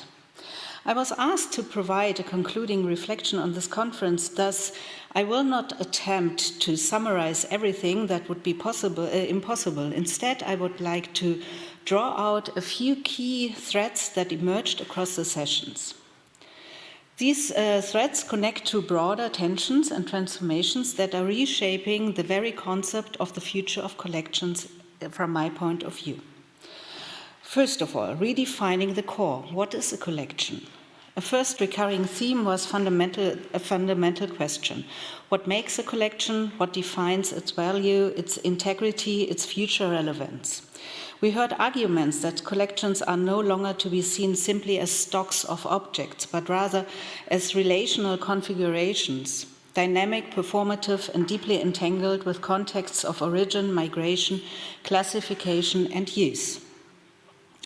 Several speakers stressed the need to move beyond object-centered thinking towards relationship-centered approaches between objects and communities, between past uses and future possibilities, between knowledge systems. The notion of collections as frozen assets or dormant capital was challenged by examples of how activating collections through digitization, community engagement, research, or repatriation reveals their full potential. At the same time, this activation often requires new forms of care, attention, and negotiation. Second, ethics, equity, and the afterlife of objects. Another key thread was the ethical dimension of collections. Who owns, who decides, who remembers, and who forgets? From colonial legacies to contemporary restitutions, the conference foregrounded questions of justice and accountability. Collections are no longer neutral spaces of preservation. They are sites of unresolved histories, and the way museums handle these histories, or institutions of collection-holding institutions, or fail to, directly affects their legitimacy. We heard from initiatives working with source communities, negotiation, new forms of custodianship and care.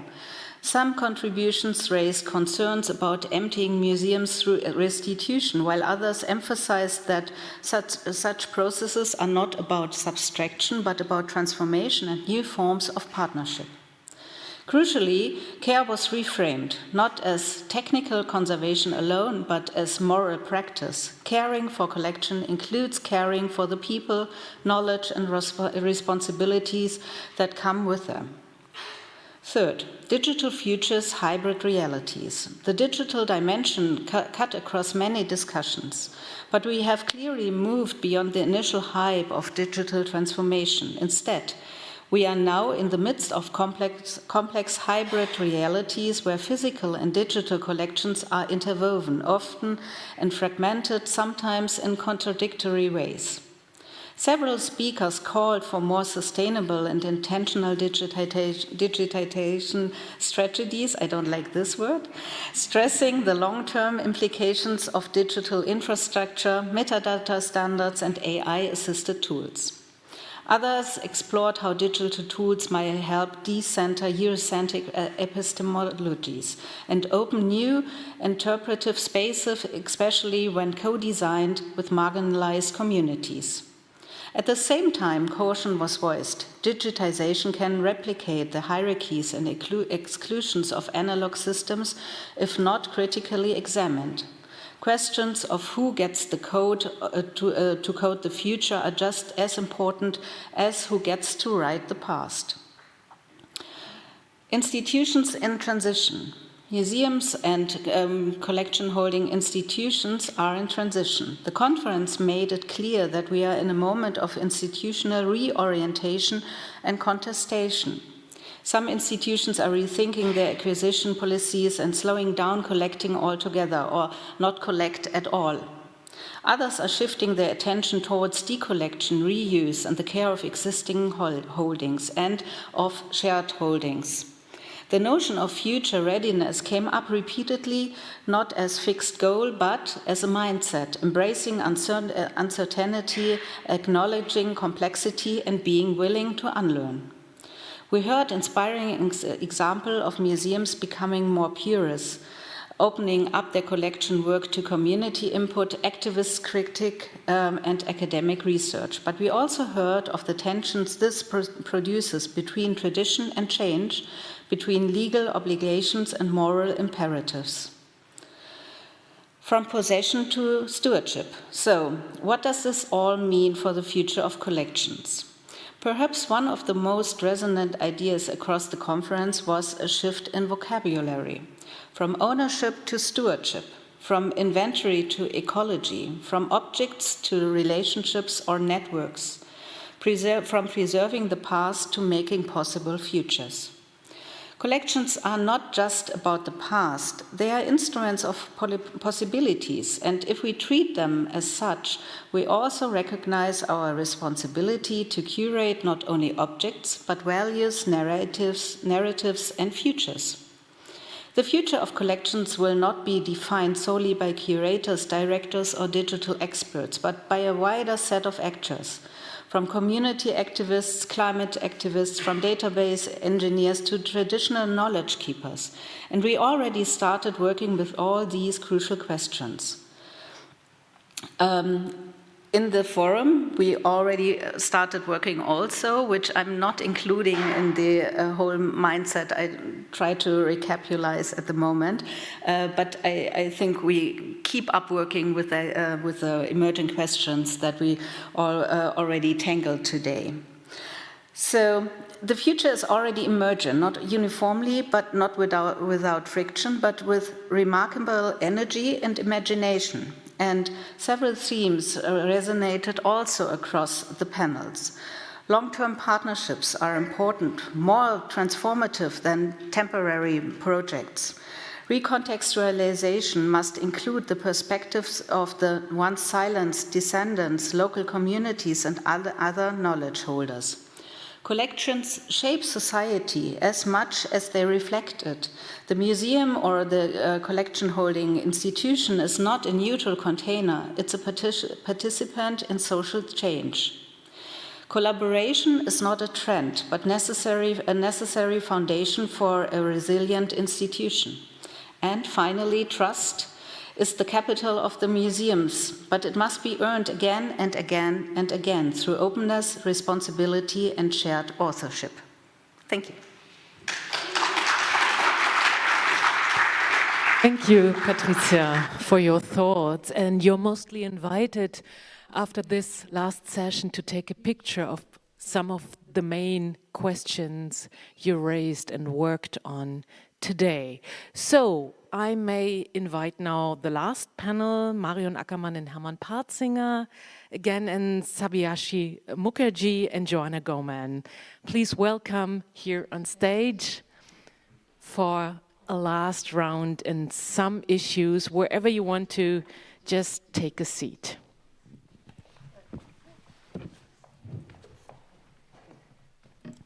Sabyasachi Mukherjee, Director General from CSMVS in Mumbai, and Joanna Goman from the States, from Smithsonian Institution. Great you're here and with us. Thank you so much.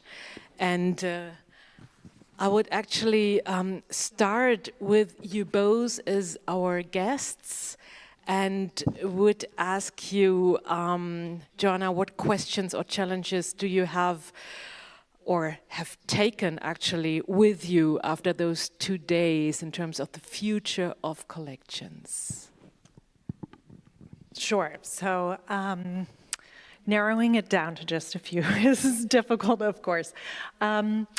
So maybe it's not so much a challenge as something really great to even just reshift my own thought process, is thinking more of museums are not teaching, rather they're creating and exchanging and learning. And so the shift we see, and we've been discussing, is very much a move from being a one-sided conversation to a multi-voice conversation and exchange, which I see as a really positive direction and not so much as a challenge.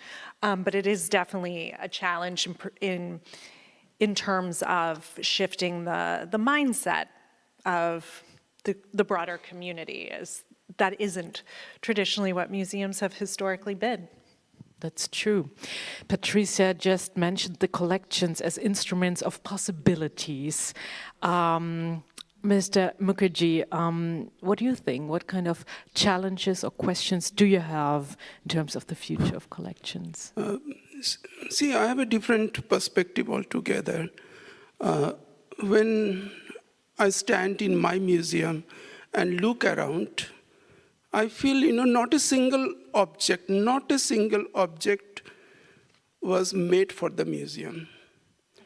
Even, when I stand, not a single object made for the museum. Thanks for reminding us. It's true. They came from different geographical locations with different histories. And I look at them and I feel they are like migrants, moving from one place to another place. And museum is more like, international rehabilitation center. That is the way I look at the building. It's more like rehabilitation center. Your job is to provide shelter, protection. So that is preservation in our language. And that is something we have to do. And now the issues that, repatriation, there are many other issues. But tell me honestly, if something comes to you, the building, you will not give shelter, you will not provide security. If you enter into hospital, you are injured, and hospital will say, just step out. How can it is possible? We are talking about cultural heritage. We are talking about objects. And the building has a role to play. So collection comes from different locations with multiple layers of histories. And that is something, we have to accept, and we have to show our compassion.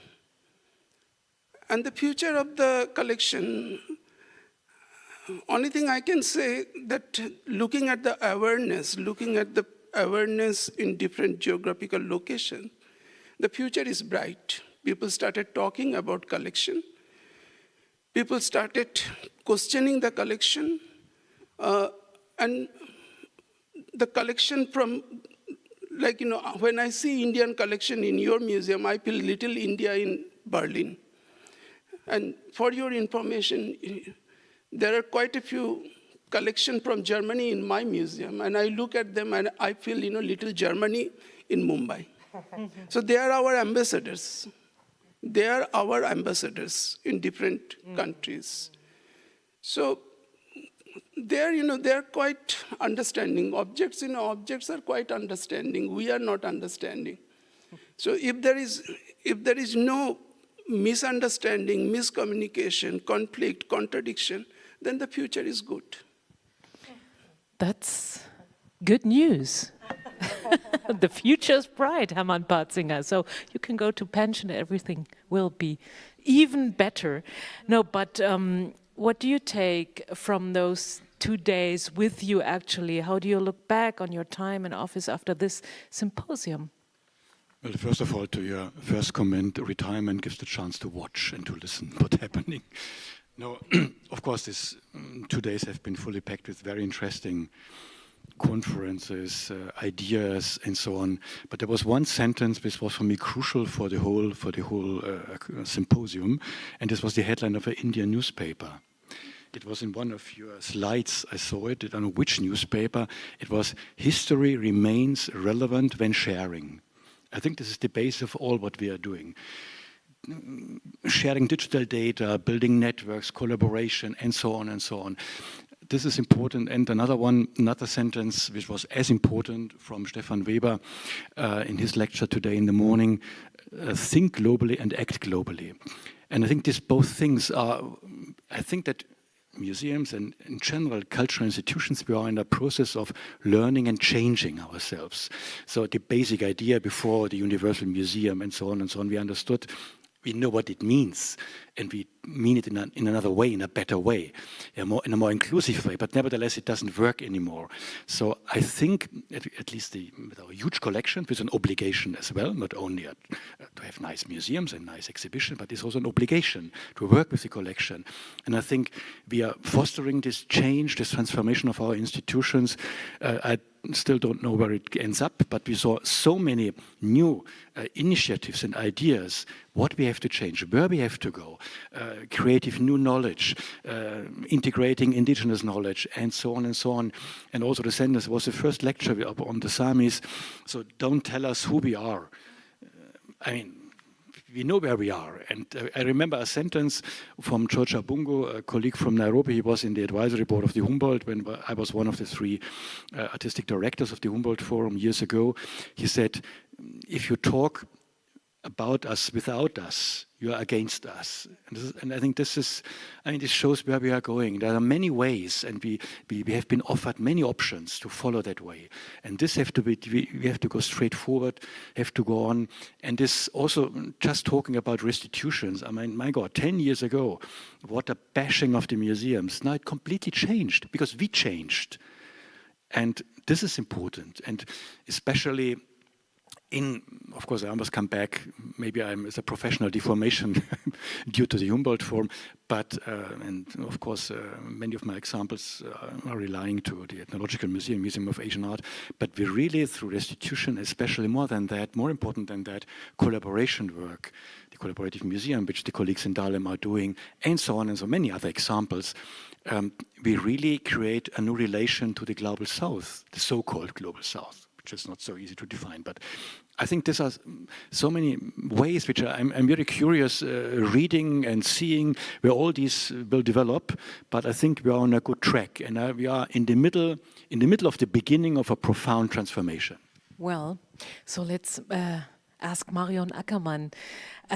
What do you take after those 2 days with you, especially for your new role as the president of the SPK? First of all, I'm very thankful for all the inspiration I got. I had this moving desk, but now it was so intense from all perspectives, and so many also internally, so many colleagues have been part of it.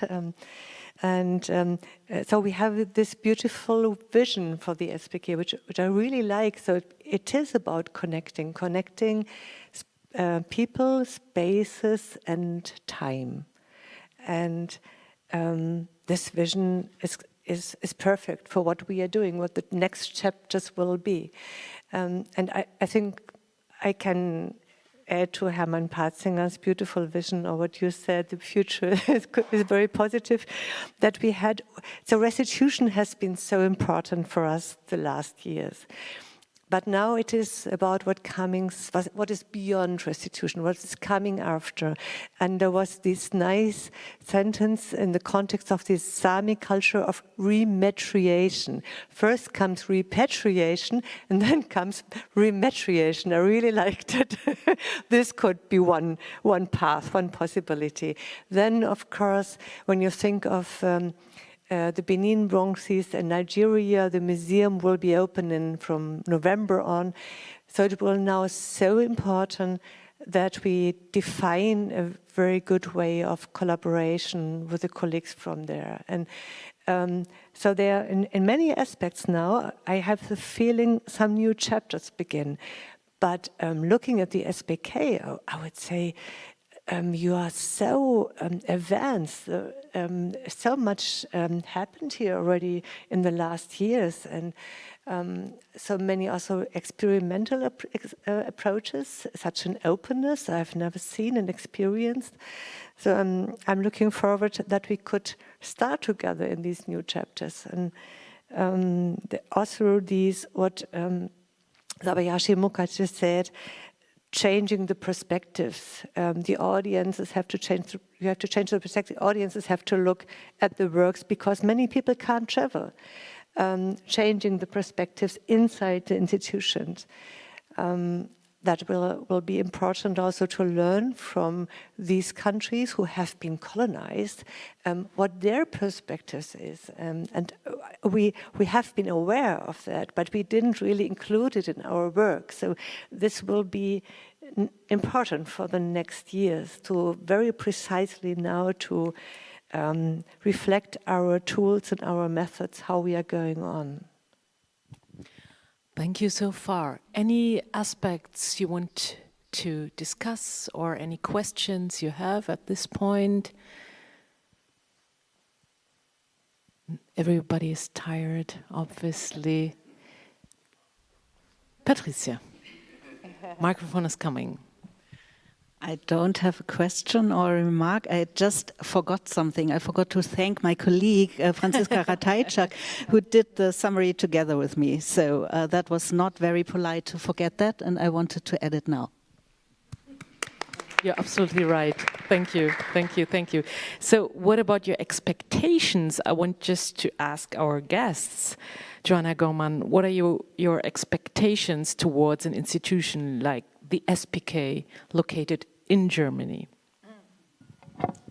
Well, my number one expectation is a continued collaboration, as it's one of my most valuable parts of my job and really enriches knowledge for colleagues over in the States, but also in our global community that we've been so intentionally cultivating for the provenance research of Asian art. But another thing, I'm really excited to come back in a few years and see the news stories that you guys have woven into your gallery spaces, because after these 2 days, it seems, I mean, things are just very, in many ways, it's been liberated, the narratives. You can tell that, you know, any restraint of, you know, the past or traditional narratives really has been cut.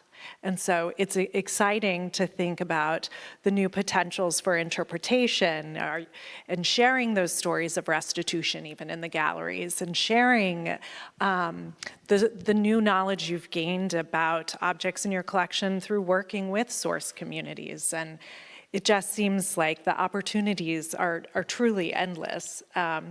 So my biggest expectation beyond the ongoing collaboration would be to see the new stories in your spaces. And Sabyasachi Mukherjee, what kind of expectations you have? I want you to be inspiring institution. You inspire us, you inspire the world. And the kind of approach you developed, I tell you, I travel all over the world. You adopted very liberal approach. There are many institutes, many museums in the world, they are not as liberal as you. So please, continue your journey and inspire the world. That's something beautiful you said. Thank you so much. Anything you want to add? I think I saw a hand out there. Yes. Thank you so much. Thank you for the past 2 days and for this closing panel as well. I had one question as I've been listening to you, and you've been describing or sketching a sort of shift from the focus on restitution to one of collaboration. With some of you, I had the opportunity to speak throughout the day, and I do, and one of the issues that came up is to try and understand what collaboration actually means in this context. And the one, just to specify it, not to go on too long, is I'm reminded of a moment in the aftermath of the 1970s UNESCO Convention, which was celebrated widely as a tool within the international cultural relations world to protect and preserve cultural heritage in its place. And yet we know also from that history that a lot of countries opted out in signing, ratifying, and instead took a route that was largely described as binational collaboration, for instance, and partnership. So these terminologies are not neutral. And I'm wondering, given these historical precedents that other things had been tried before, what would you say is important for you in filling or making the idea of collaboration come alive that doesn't reproduce, in ways that doesn't reproduce inequities? Thank you. Thank you very much for this question. Who wants to answer to it? Marion Ackermann and then Hermann Parzinger. It's a very good question. So in German, I won't use the word because, Kollaboration is a difficult word in context of history, of German history especially. And in English, we use it all the time. There are so many possibilities of collaboration, but as I understand it, it is always something you have really, which is not easy going. So it is a complicated process, which needs a lot of time, a lot of trust, a lot of failure, a lot of productive misunderstandings. I give you an example. What was for me very important the last year when I went to Namibia, and we had something like a productive misunderstanding because we wanted to give them the sources, the text from the 20s and 30s, where in the very technical languages the human remains were described. But the texts were quite brutal. So we thought we rewrite it and rehumanize it. And the people from Namibia, they were really angry with us because they wanted to have the original sources, not changed by us. So, but everyone had a good intention. So, and when we spoke it out and when we understood each other, it was an even deeper relationship afterwards. Or another example for SPK in the future. So we plan to do an exhibition in China for 27. For us, it is condition that we co-curate it. But it's, of course, not so easy. There are censorship and some difficulties. But that means that we have to go into these complicated process and people to people and build up trust and friendship and go our way. And there's several examples. Every example is different. And you also had somebody ask the question of failure today. I also would say it could be written in the Humboldt Forum, the house of failure, but I don't mean it negative. I mean it, you can't do it perfect in these in these kind of relationships with all these heritage we have. So in the Beckett sense, yes, try it again, try better. That we always be open to repeat it. And yeah, Hermann. Originally, when I was still responsible for the Humboldt Forum, we wanted to have a big artwork on the top of the Humboldt Forum, Doubt, Zweifel, from a Norwegian artist, but then unfortunately the architect was not, did not agree. Now, I think the most important thing is that we are aware that it's a complicated issue. And dialoguing is so important. I mean, my colleagues from these museums, they dialogue much more than me, but sometimes I participate. The people who visit also came when they are in Berlin, they come to me, we talk, or I traveled in these countries also. Talking to each other is the most important, because we have to find our way to deal with these questions, but they also. I mean, the question always is, who is really responsible and caring for cultural traditions? If we return objects, for whom are they important for their identity? Not for the national states in many of the global south, many parts of the global south, because the national states are a result of the colonial period. It's only in Cameroon there's 250, I don't know, communities or historic kingdoms, whatever. It's very, very complicated. But this is the way where we have, because we have, of course, to fulfill some administrational steps. So we have to involve our government has to involve the other government, and then at the end of this chain, it ends up in the community. But it's very difficult, because the interests of a community are not always the same interests than the national state, because there are inner complexities. So the world is full of complexities, and I think one has to be aware of these complexities. There is no real solution which works for all these cases. We must learn, and we are learning. We learned already a lot, and we continue, or you continue learning. And I think this is the most important. It is this openness. And what for me was interesting, that in all the claims for restitutions, at the end, we always found a solution. Always, but only by talking to each other. Openness and talking. The Benin bronzes, or last time there came a group from the Eastern Mar, Northern Australia.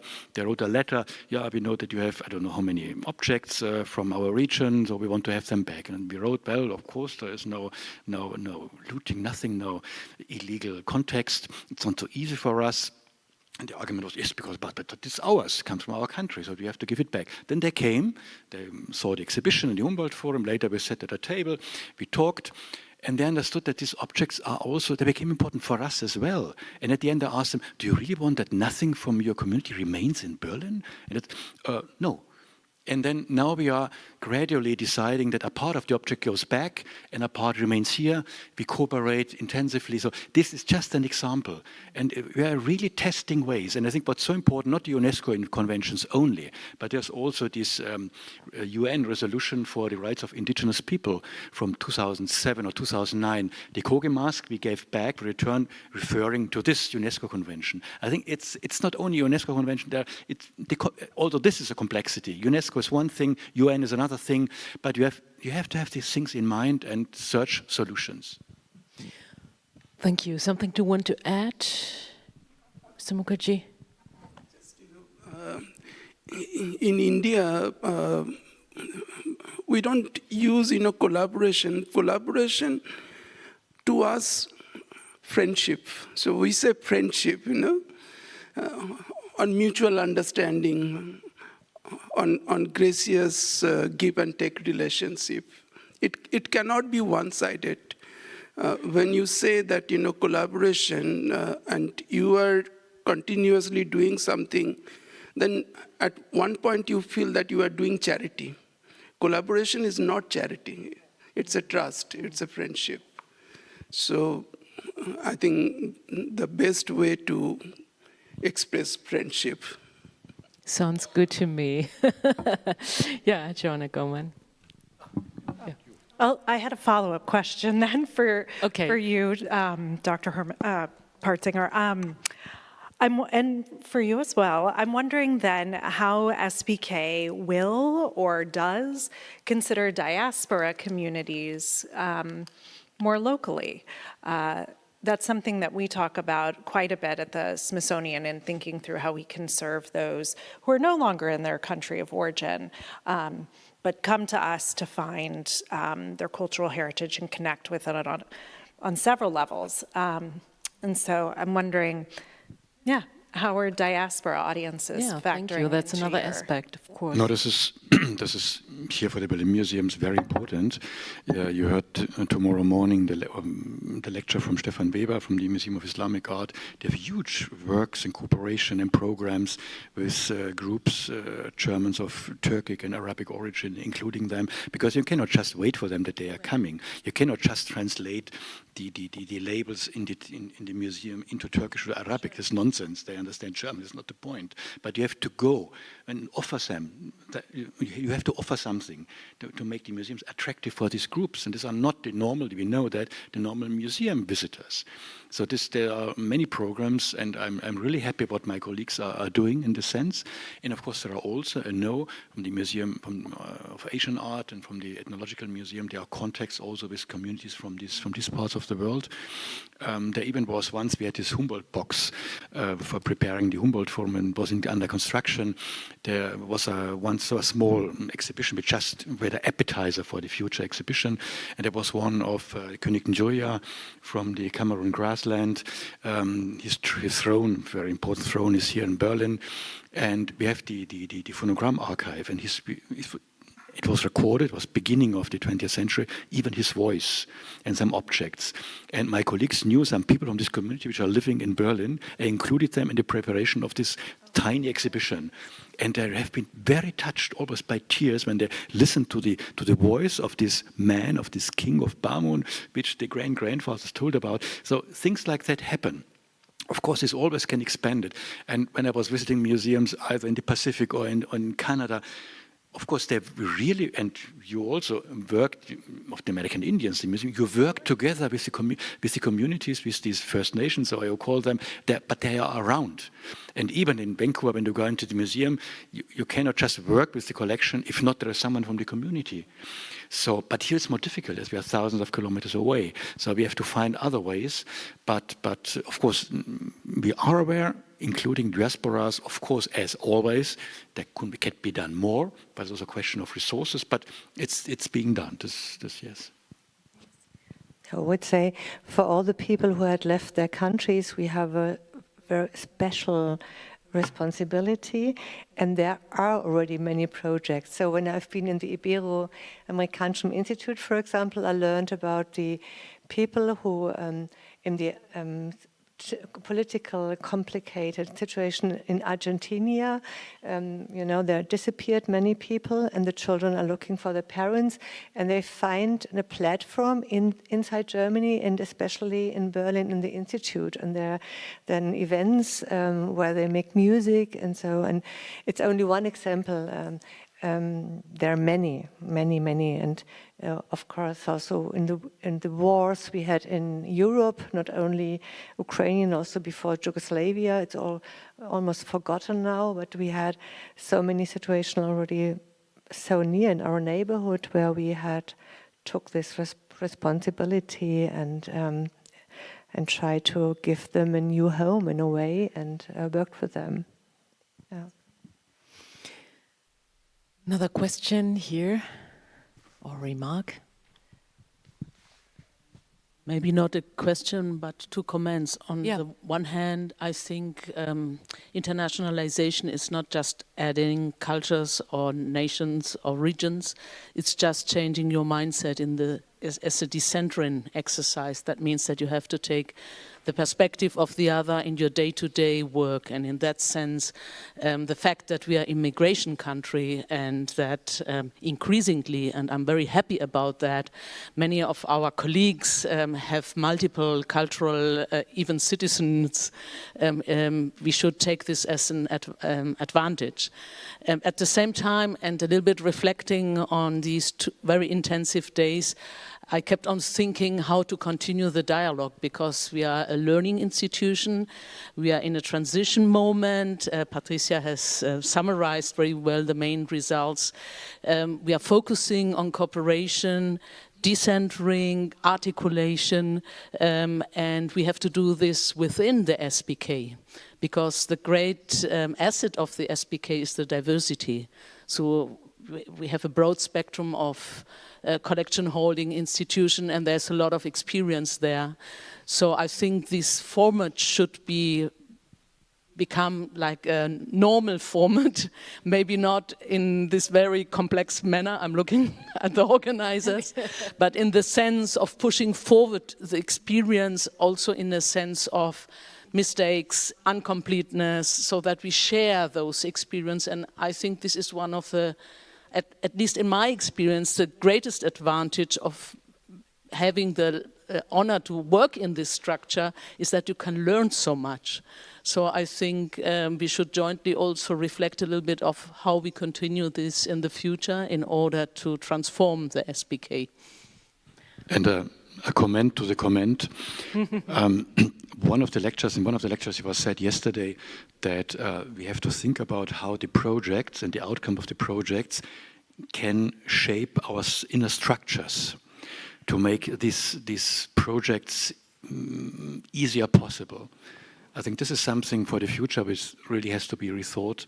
We are in this moment of transformation of SBK, and we know now, for the time being, we say it's finished. A few things that have to be done, but you have to continue in a way to think what, starting by the basis which we reached. This cannot be the end. We should think, and therefore these collaborations. And yesterday when we heard this really fantastic outreach programs from Subayashi, this was so impressive. We can learn from you as well. And these things, how to make them happen, we should think about improving our structures. Moving on, yes, indeed. Any other comments, questions, remarks? If so, I would say let's end up with some quotes. The world is full of complexities, but the future is bright, as we learned. Let's call it friendship, I think is another very nice comment. Well, thanks for organizing this symposium, this conference, to make it happen. And thanks for your final thoughts. If you feel like you can just gather here for some more minutes, maybe in the daylight, and to exchange some thoughts and impressions. Thanks for joining. For the moderation. Oh, you're welcome. Thank you. It was really great to get an impression of your fascinating work. Thank you so much. Thank you. And if I may, as together with Constanze Wicke, as the organizers, if I may take the word as well, we really would like to address our big thank you to you all, to all our speakers, to our lovely moderators who really did this fantastic job over these 2 days. We were completely so much honored by all the warm feedback by all the